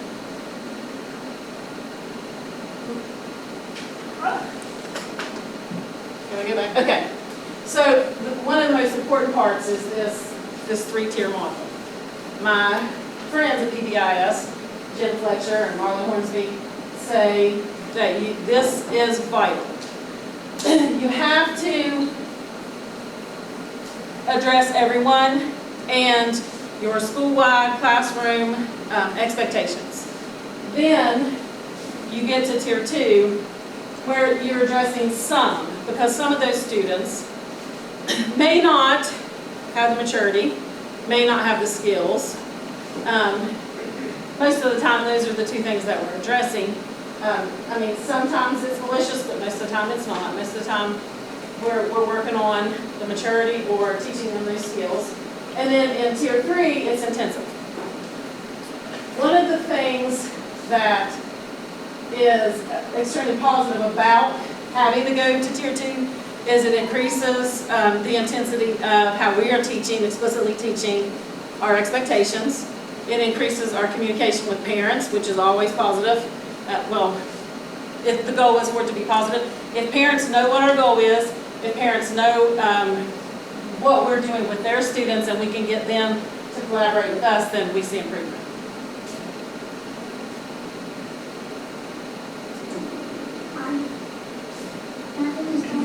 This is those 3 expectations. Be safe, be respectful, and be responsible. So I asked the students I said, tell me what, you'll hear me ask some questions. Some of them, he was like, I want to do it, and I didn't even have to ask him. I asked them some questions just in general about PBIS, our Zila Elementary's expectations, and I have a few of those. I have a whole bunch, but I didn't put them all in.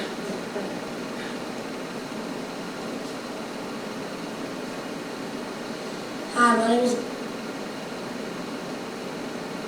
Blake, and the Zila expectation is to be safe, be respectful, and responsible.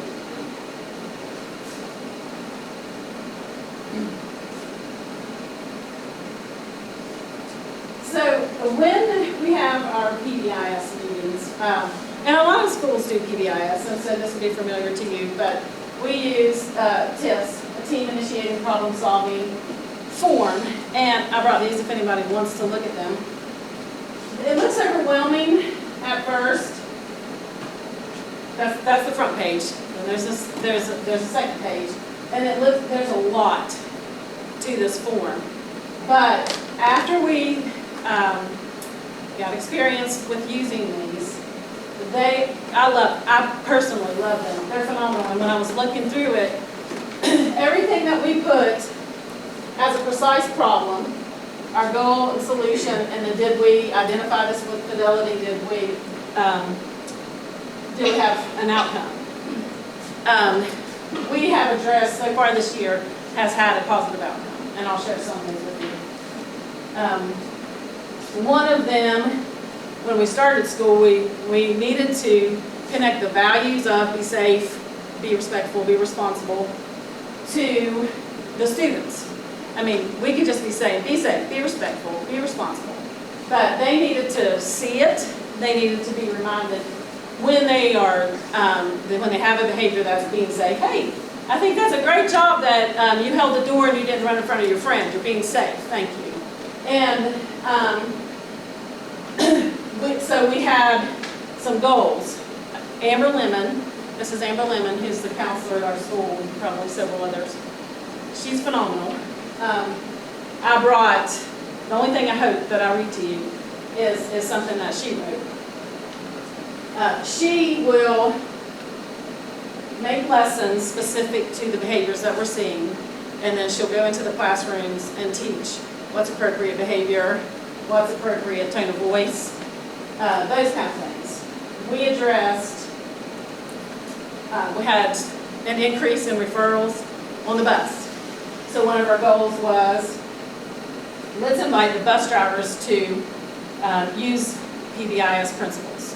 So then when we revisited the next month, we had 0 bus referrals. Now this is ongoing, so it's not going to be perfect, but we're going to continue to use PBIS principles because we do see success with it. One of the, we saw an increase in the disrespectful behavior. We implemented the lessons with Mrs. Lemon. And then we also, Mr. Marshall showed you a picture, and I have it in here as well. We changed our certificate on the wall to be specific to be safe, be respectful, be responsible, so that we could see the data of how many students are we noticing are being respectful. And we had a decrease in disrespectful referrals as well. And I think as we go, we'll be able to look back over the last 2 years and see patterns and be able to address it before it could happen. This is Mrs. Amber Lemon that I was telling you about, and many of you know her. And I just want to read, we were just recently in at level 3 collaboration to help a student. And she said something, I said, can you please send that to me because that's excellent. And I want to read to you what she said. This is her quote, but this is also more to it. We cannot expect a child to do a backflip if they don't have the skills such as flexibility and strength. We cannot expect a student to be responsible in the classroom if they don't have the problem-solving skills such as language and communication, emotion, self-regulation, attention, and working memory, cognitive flexibility, and social skills. As educators, we can try to motivate, bribe, or praise a student to perform in the classrooms, but the students will not be able to perform without these skills, resulting in challenging behaviors from the students and frustration from the teachers. Discipline only works to build maturity, not skill. If a student is asked to do a backflip when they have the skills and they choose not to, then we have a lack of maturity where discipline can be applied. If a student has the skills to be responsible in class, but they make a poor choice, then we have a lack of maturity where discipline can be applied. We cannot be asking our students to do backflips in the classroom when they lack the skills to do so. And what she has done is she's helped us, and Mr. Marsh as well, will take students and work with them within our Responsible Behavior Academy so that students start to gain the skills and learn why the behavior was wrong and how to correct the behavior. We've just recently come up with a plan to do some one-on-one coaching. So that's tier 3. If we have some of those students who are really struggling or they have repeated behaviors, then we're going to pair up as a coach. So I'll have a student in 4th grade who exhibits some behaviors that are familiar to me that I've worked with before, and I will be his coach or mentor, and we'll start being to drill down in those specific behaviors, and the rest of the staff as well. So, Amber, give me an example of being safe.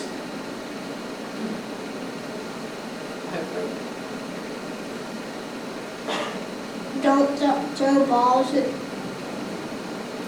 you see, this is very specific. Her perception. Trying to get it out by herself. Don't throw balls in briars and try to get them out by yourself, is what she said. Give me an example of being responsible. Take care of your stuff who don't lose it all the time.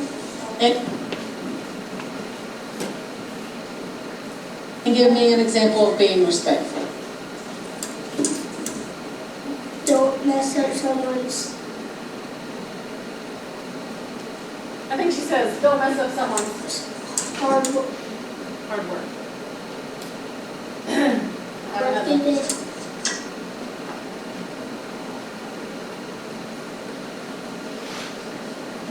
Eva, give me an example of being responsible. Here we go.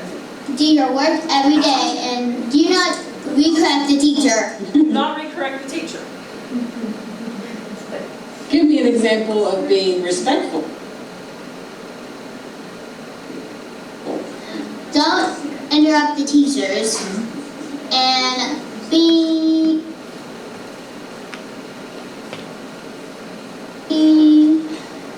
your work if possible. Okay, and give me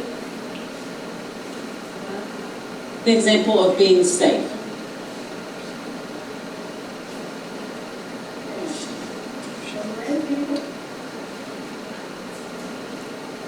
Don't throw a football in the face. So don't throw a football in someone's face.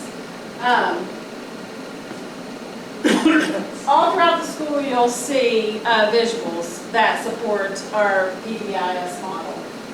Mr. Marsh showed you this earlier. Be safe, be respectful, be responsible. Our bulletin boards point to intrinsic motivation. You're responsible for your behavior. We want you to have some autonomy. We want you to feel your success. So make the person responsible for your success and those were your grades, or your choices, or your actions. Mirrors. And all through the hallway, we have the matrix that Mr. Marsh showed you. Hallway expectations, teachers posted on their doors, cafeteria, bus, classroom. Like you said before, we have the same matrix, the same skeleton of expectations in each environment. It's easier to remember that way. Hallway and bathroom. I have a specific one in my classroom. I teach special education and my levels vary. And so I have different ones, some that we talk about, some that we read, some that are visuals. Each teacher does as well. This is what I was talking about. So one of our goals was to decrease disrespectful behaviors. So we changed our behavior champion sheets so that we could see specifically where we were getting the most stickers and highest levels of behavior. And that way we could address the ones that we're not seeing. And sometimes, you know, you just notice respectful behavior. And we have to be diligent and to watch for safe behavior and watch for responsible behavior. The Responsible Behavior Academy is Mr. Marsh's brainchild. I personally think it's genius because I have children and I have grandchildren, and I would want someone to say to them, okay, that behavior was not appropriate, that's not okay, but how are you going to fix it? And what are my expectations, what are your expectations? And so when there is a behavior that's above a level 1, so a level 2 behavior goes to Responsible Behavior Academy, Mr. Marsh, Mrs. Lemon, sometimes our social worker, they will immediately, as soon as possible, sit down with that student, talk about behavior, assess why it happened, if they can, and the other option they have is to make amends. How do you fix it? If you are being disrespectful to the teacher, what do you do to fix that behavior? You go back to the class and you respect the teacher over and over and over and over, because that's how you fix it. If you were irresponsible and you never charged your iPad, how do you fix that behavior? You make amends. Come tomorrow, your iPad is charged. And the next day, your iPad is charged.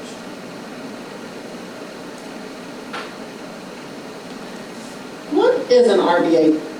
Okay, so the students with RBA have a reward system, and they can participate in an RBA party. So this young man is going to explain to you what that is. It is a reward for kids that had good behavior, and I've learned about once a month, and if you're good, you need to attend it. If not, So he said you need to attend it. Okay. How do you know if you're good or not? You have to like respect the teacher, respect little. he said respect your Be teacher, safe, respect the rules. responsible, Be safe, be responsible, be respectful. respectful. All times in the hallway, in the cafeteria, in the bathroom. You can see and he added in there everywhere, in the hallway, in the classroom, and Excellent. they hear that a lot.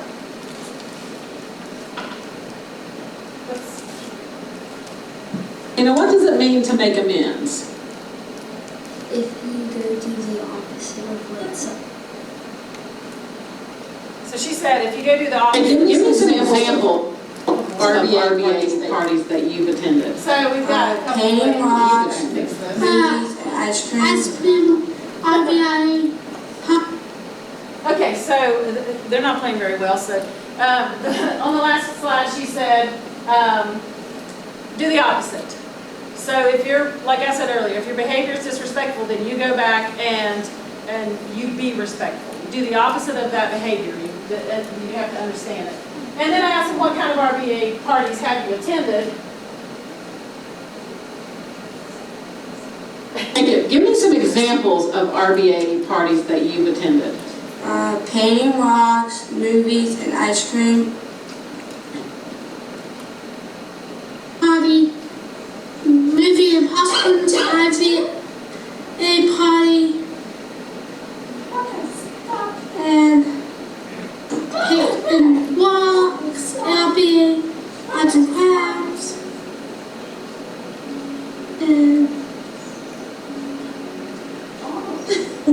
Have you ever had a dance for an RBA party? yeah, a dance, And what was your favorite RBA party? arts and crafts. So they were really, really excited to be part of this presentation. And give me some.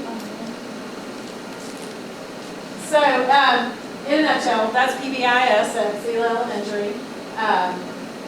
It is, in my opinion, a definite strength. Again, the whole point is to figure out how it's going to make us better, how it's going to make our students have more autonomy and more intrinsic motivation, and how it's going to increase academic achievement. Any questions? Thank you.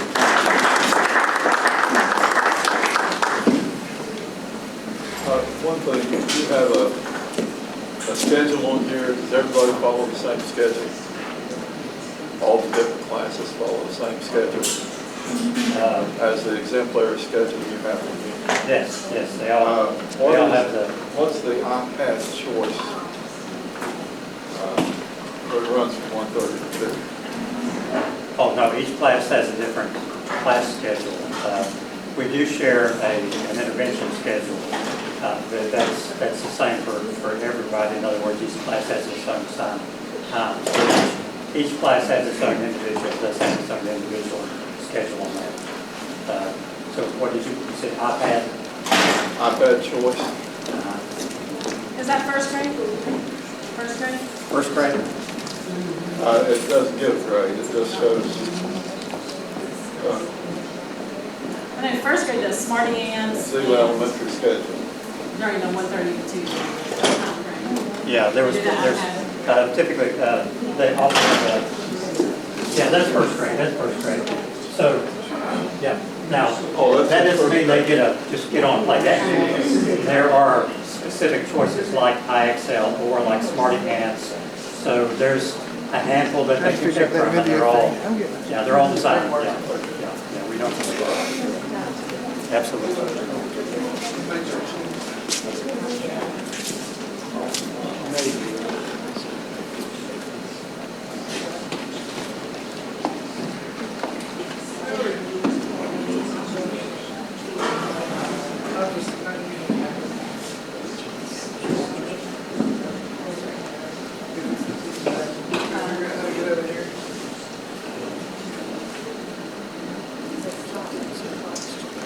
Well, that's sharing my screen.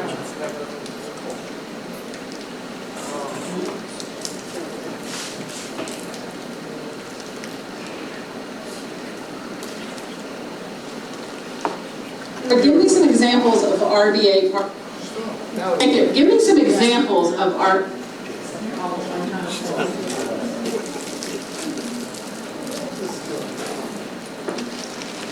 You know, what does it mean to make amends? Yeah, give me some examples. I gotta figure out how to go to Canva, but never done it before.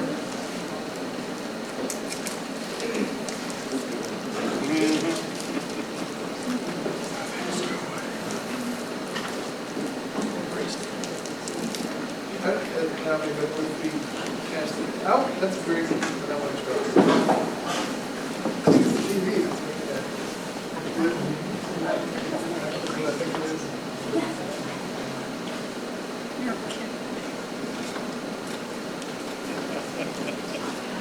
Oh, no, you're not here.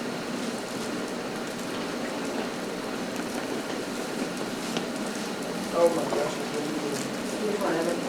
Huh?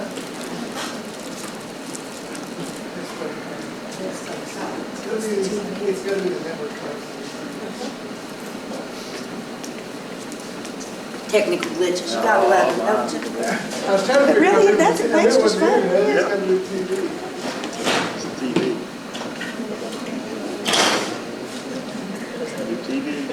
Yeah, I can't. But you check to like, can you pick them up? I know. I can't even figure out how to get out. Unplug it.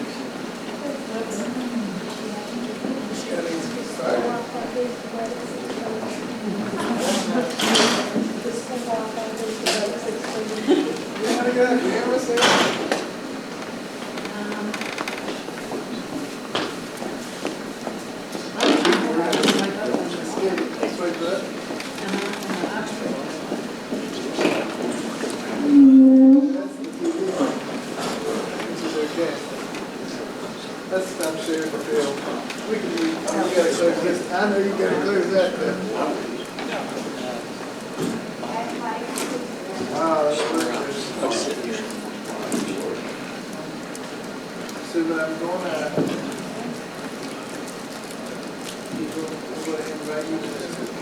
Oh my God.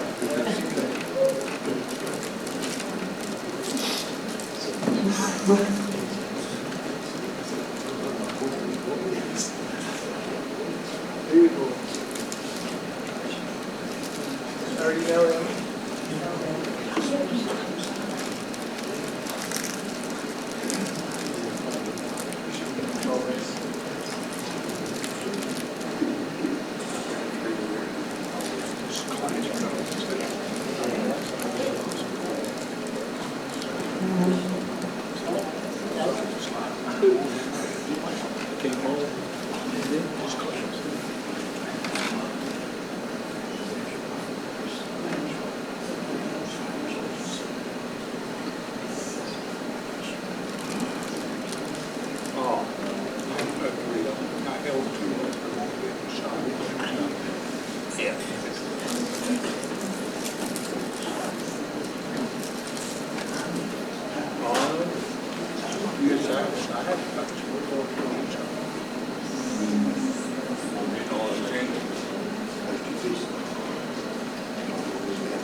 That kicks for me.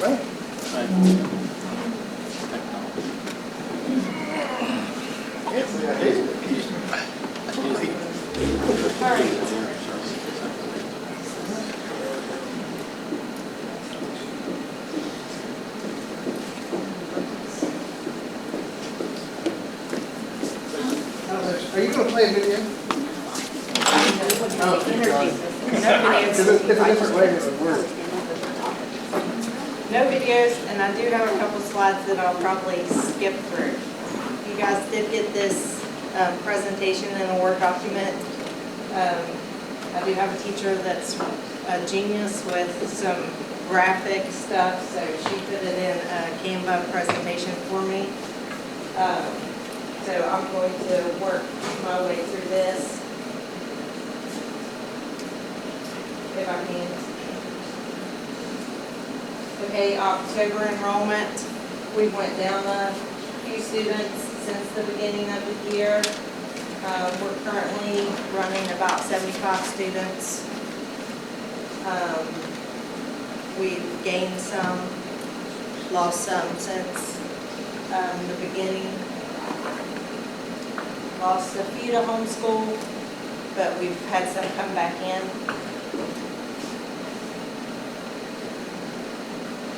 Demographics, I'm not going to read all of this to you. You guys got the Word document. I'm going to skip through to the actual graph that I made.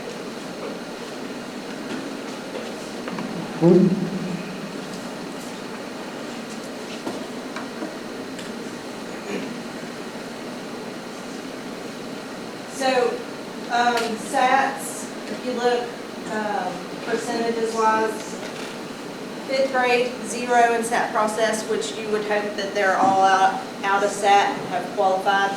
By the time they reach 5th grade, you've either identified them and got them through and into special education at that point, which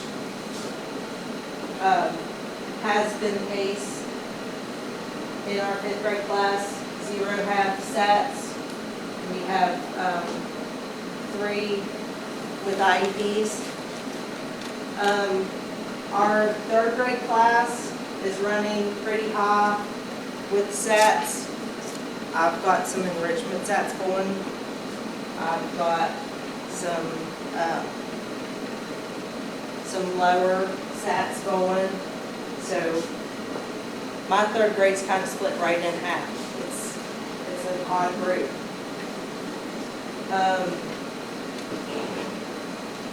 My 4th grade class is weird too. It's split 50-50, but it's a very small group. So some groups you can see raised by grandparents split 50-50. So looking at those demographics, 2nd and 3rd grade, those are the 2 biggest groups participating in my after-school program, which I was listening to Summersville Elementary, 44 kids participating in their after-school program. I've got 26 kids, and my school is a third, like about a third the size, not even a third the size of their school. And I've got almost what they have, 26 kids participating in my after-school program. And I think I was the other school that's coming regularly. When they said that there was 2, I'm the other one. So my kids come regularly to after school, and Tony and Teresa do a fabulous job with my programs. So summer and after school, Tony and Teresa do fabulous. So, but my two grade levels that need the most help with reading have the highest levels in 2nd and 3rd grade right there.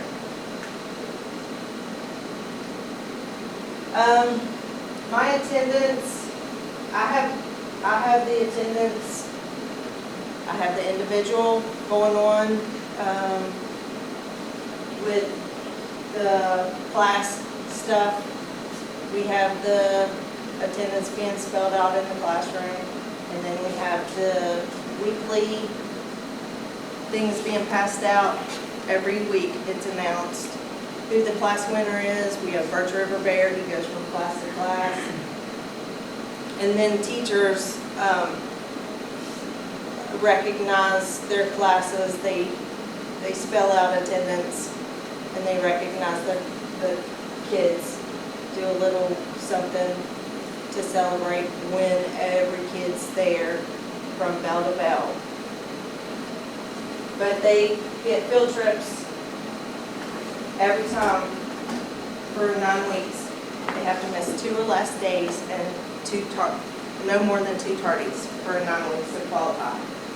And if you look, we have the same problem. Pre-K, lowest average. It's the lowest. Kindergarten and first, usually as they go up higher, they get better.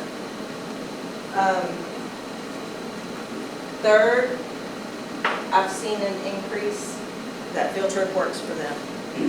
That's a good incentive for them. It's done nothing for my chronic. I've not seen a whole lot of good come. Another thing that I've seen with my chronic absenteeism, they're not unexcused absences. They're excused. They're excused usually doctor's notes. Are you finding a lot of times it's in the same family too? Yes. It's usually same family and it's usually doctor's notes. And I can start SATs and have been, but it's hard to start a SAT when you're again, it's a doctor's excuse. It's an excuse absence with doctor's excuses. Can I just say, we approved a trip to Florida, say, basically, 5 days, we do 5 days. Santa County, does that count against the suit on the chronic absence? You know, that, and no doctor said that, but I don't know how to change that, but it counts against us. Yeah, I mean, and that's what I'm finding. A lot of my chronic absenteeism is doctor's notes.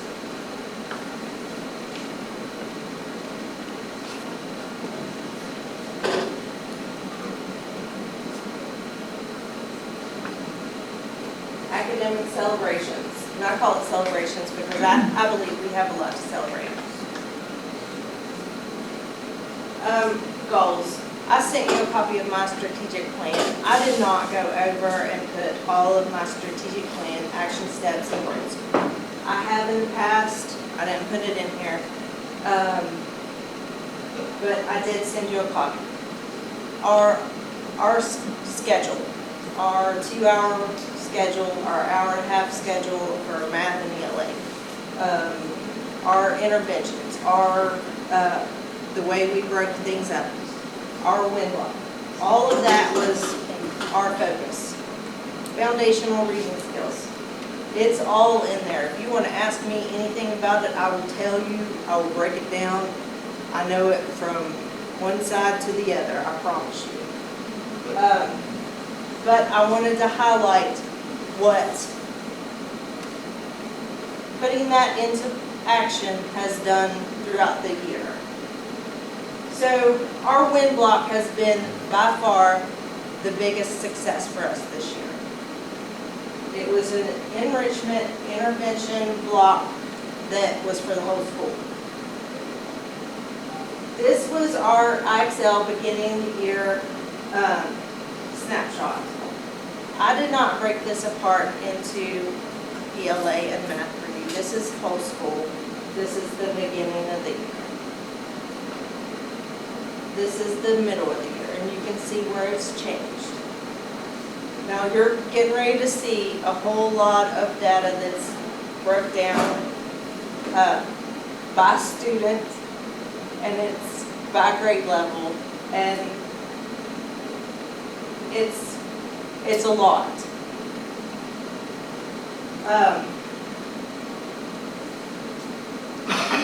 So IXL star. This is the growth that's highlighted. For kindergarten at snapshot 2, where you would have wanted to see them, is at 50. That's on level for IXL. Right here, this is Lexile levels. the BR stands for beginning reader. And for when you're dealing with beginning reader, going down, it actually means increase. So that's why you're seeing the plus 10. Now, once you get to 0 and you lose that BR in front of it and it starts to actually go up, then that means now when it's increasing, it's increasing. But when it's going down with the BR in front of it, it's increasing. So you see the plus over here and the increase. And of course, it's a lot of increase, but it actually is probably not as much. And I wish I could tell you the exact amount that is actually a half a year, but I'm not exactly sure on that one. But I can tell you over here, you know, we've got the percentile rank, which 25 percentile and below is what we were looking at as an indicator of not good, that we were sending the notes home for the House Bill 3035 law. And then over here, we want to see the 0.5, the 0.5. So basically right here, we wanted to see 50 growth. And in this column right here, you wanted to see at least a 50. So when you're looking at this, that's what you're looking for the kindergartner.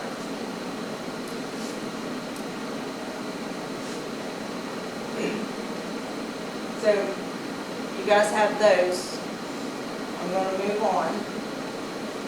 How about IXL for you all? About how much a day, time-wise? IXL for us, I ask my teachers to do about 20 minutes a day in each. Monday, Wednesday, and Friday, I want them doing on level. I ask them to get to at least 80 on at least 2 skills per week. Because 80 is considered mastery. And then I want them working on the diagnostic, like doing like the lowest skill and doing like an intervention twice a week. So we're doing it as skill building 3 times a week and an intervention twice a week.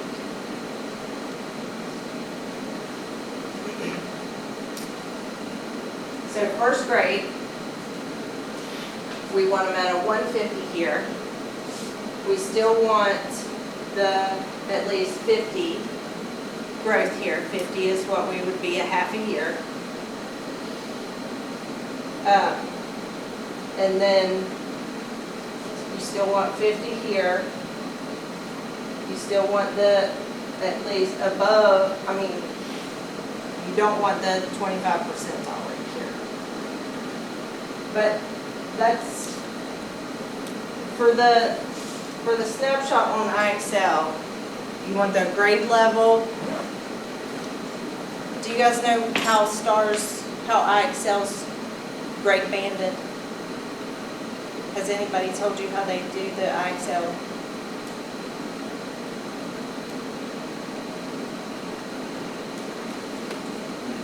How you determine what grade level IXL is with the points? Okay, so 170 would be first grade 70. So 380 would be third grade 80. So now when you're looking at the data, you'll know where they're at. So if you're looking at 870 on an 8th grade student, you'll know where they're at. So moving on. So you can look through my data here and know approximately where all my kids are at based on my data. Because this is not my grade stuff. I mean, this is good, but this is not my grade.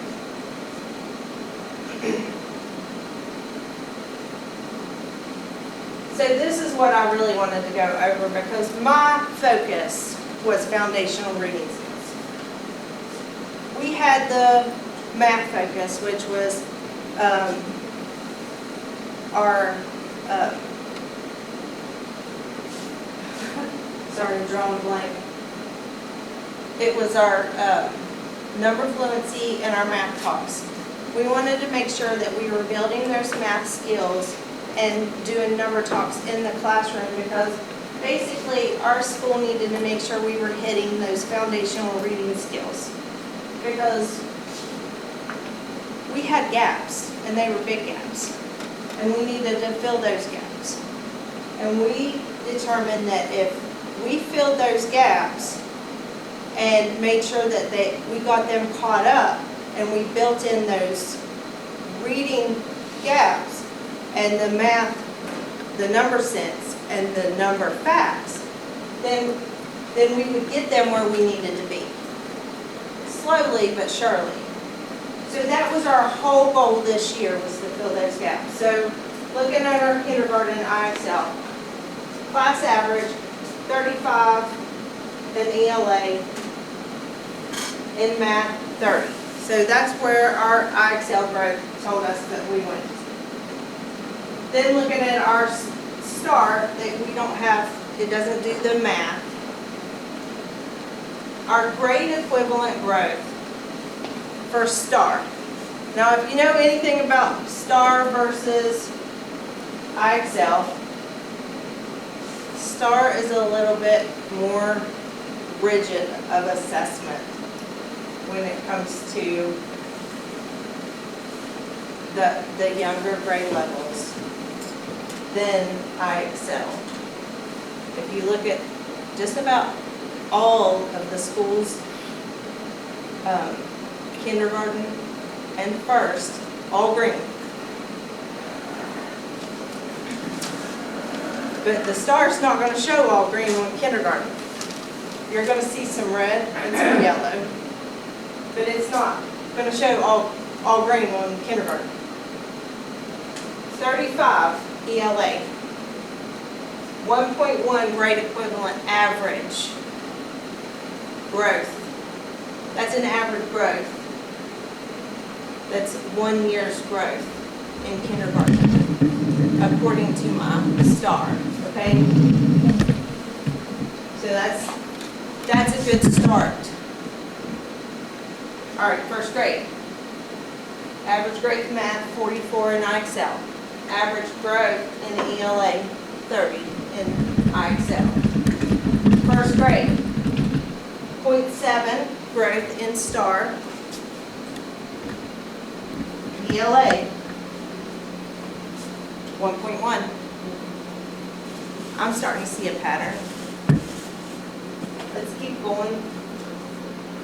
So they're a little bit behind in math at 0.7. They should be 1.0 or better. Oh no, but 0.5 is a half a year, and this is a benchmark exam. We've only went a half a year, so 0.7 actually puts me 2 months ahead.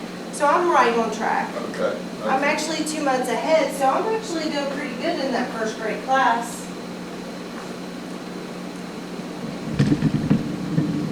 Second grade, 32 in IXL, 38 in ELA IXL. Math, second grade in STAR, 1 year. ELA, second grade, 1 year. So now that's 3 assessments, ELA, at least 1 year's growth on a grade equivalent. Third grade IXL, 26. Third grade, 22 on the IXL. Third grade math, 0.5. STAR, this is STAR now. Third grade ELA average, 1.1. STAR, grade equivalent.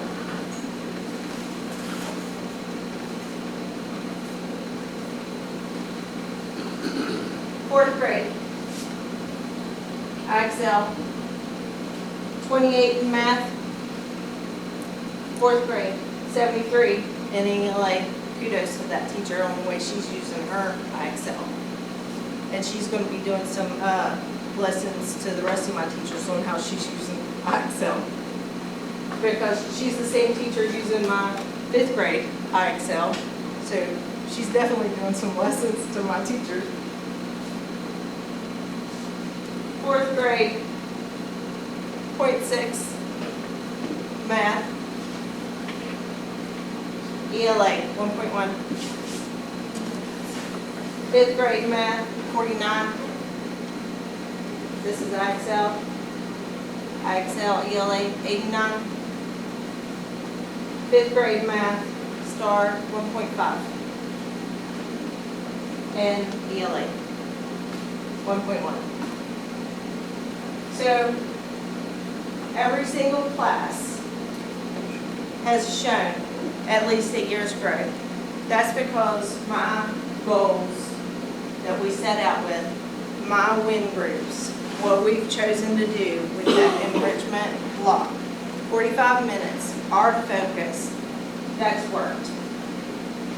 We set a goal, we put a plan in place, we worked it, and it's worked. I have more. Because this was 2 years ago, that's my 5th grade classroom. 2 years ago, end of the year summative assessment. This was when they were in third grade, ELA math.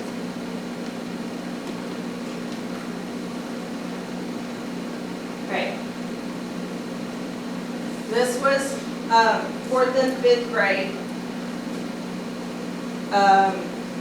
So this is 4th grade in ELA and 3rd grade ELA last year. This is 4th grade math and 3rd grade math last year. Summative. You got a good look? So I want you to pay close attention because I'm going to show you something. Because we did some mid-year assessments this year. And there's one group, which one is it? There's one of them. Which one did I say? Do you remember?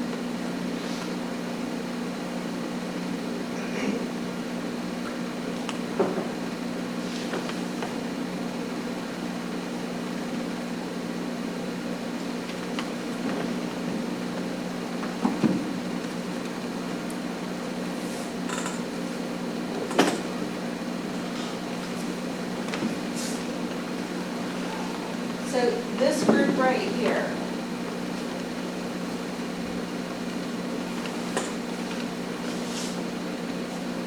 it's the 4th grade. So this group right here, that was the 3rd grade.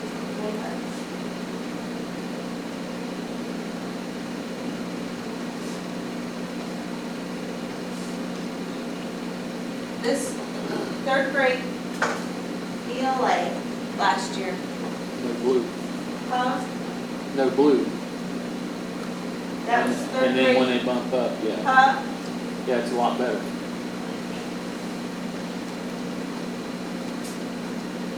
That's that same group, mid-year.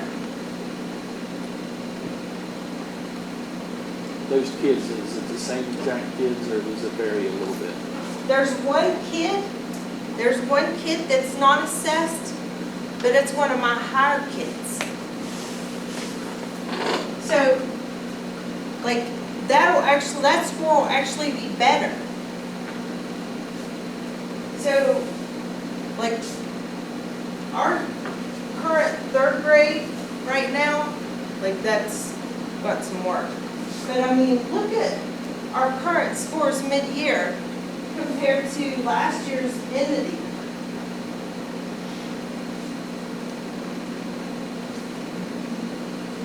So I mean, we're doing okay. We've got a lot of work to do still, but we're targeting small skills and we're working where we need to work to get where we need to be. So focus for the remainder of the year. We're going to schedule deep dives, deep data dives. We've got to do that. We've not had time. We've had a lot of stuff come at us, and so that's on the agenda to do this week and next. We're going to look at subgroups. We're going to look at homeless, raised by grandparents, SATs, all of it. We're going to do a plan for addressing student gaps, priority standards.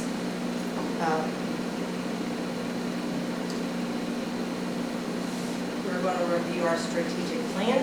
We're going to determine what's working. Of course, our wing groups are working. I think we can tweak them, determine what we can do better, what we can eliminate, how we can regroup our kids in different ways and make it work better.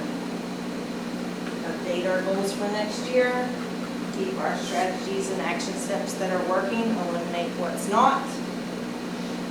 Work out a better plan for our math groups next year, because I think with what we've been able to accomplish this year, we'll be able to do more with math next year, more with writing next year, and discuss our professional development needs.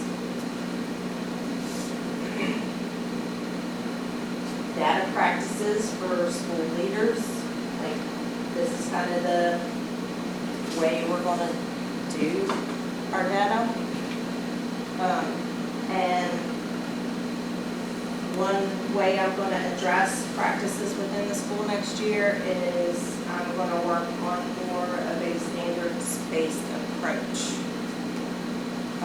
I've got a walkthrough form I've used, and I've seen this at one of the principals' meetings, and I really like the simplicity of it. And I like the way it is very standards-based focus. And I think that it would be easy for me to adopt in the school, and it keeps everything focused in on the standards, which is what I feel that my teachers and I need. So, you guys have any questions? I tell you, those test scores, a lot of times, it's just one question that keeps you from moving up that next level. Yeah. I mean, I know that. If you can just get them to. Well, and for us. And a lot of times it's a silly mistake on their part. For us, we may be one student away from going red to green, and I mean, and that's the reality for us. I mean, it may say 33%, but 33% for us could be 1. Or, you know what I'm saying? Not really, but. How many long-term subs or non-certified people do you have? I have one, I have one on maternity, but I have one long-term sub that's been here all year. Are they certified? She has a position through the state. That's what you mean. She has a sub position through the state.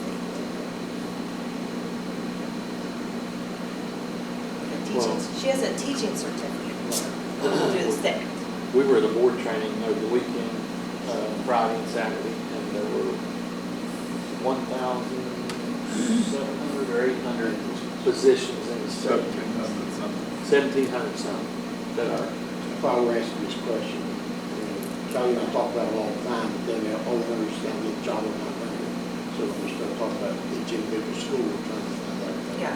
Now, I would jump in here, Laura, just to brag on you. With her after-school program, her after-school program is not staffed by fully certified people. Some are and some are not. But the scores that I'm seeing that Mr. Nichols has submitted with kids who are attending after school versus kids who are not, those kids that are coming and getting that extra double dose really are showing lots of improvement. Yeah. And then your question, Mr. Pryor, about dinner. She also provides them a whole dinner in the evening, but they flip theirs instead of doing theirs right after school.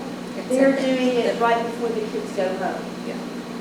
keeps them from getting picked up early. Whatever it takes. I understand.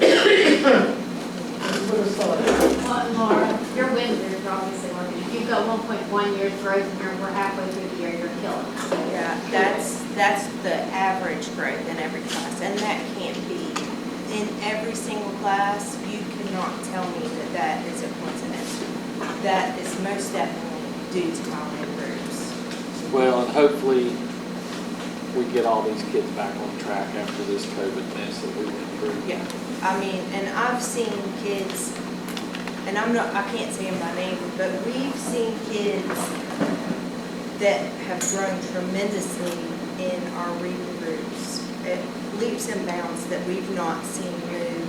And these are kids that have, through no fault of their own, that we've not seen move in a long time, or not been in school, but in and out of different situations. And it's just not their fault, but now starting to show progress, and I think it's great. They've worked, and we're going to keep it up. We're just going to tweak it to where it works. A little different, but it still works. You have interventionists, how many? You have them? Yes, we have two. Two. We have a halftime Title I and halftime interventionist, and then we have another interventionist. So we were allowed to get three, but we just didn't. We didn't have three others. So.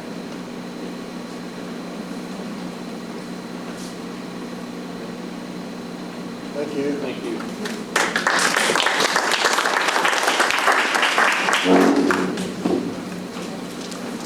We thank each and every one of you this evening, and so at this time,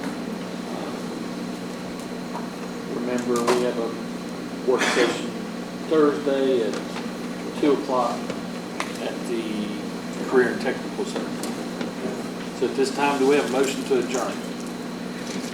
So moved. Mr. Ferguson makes a motion, seconded by? Second. Mr. Green, all in favor? Aye. At 7:20.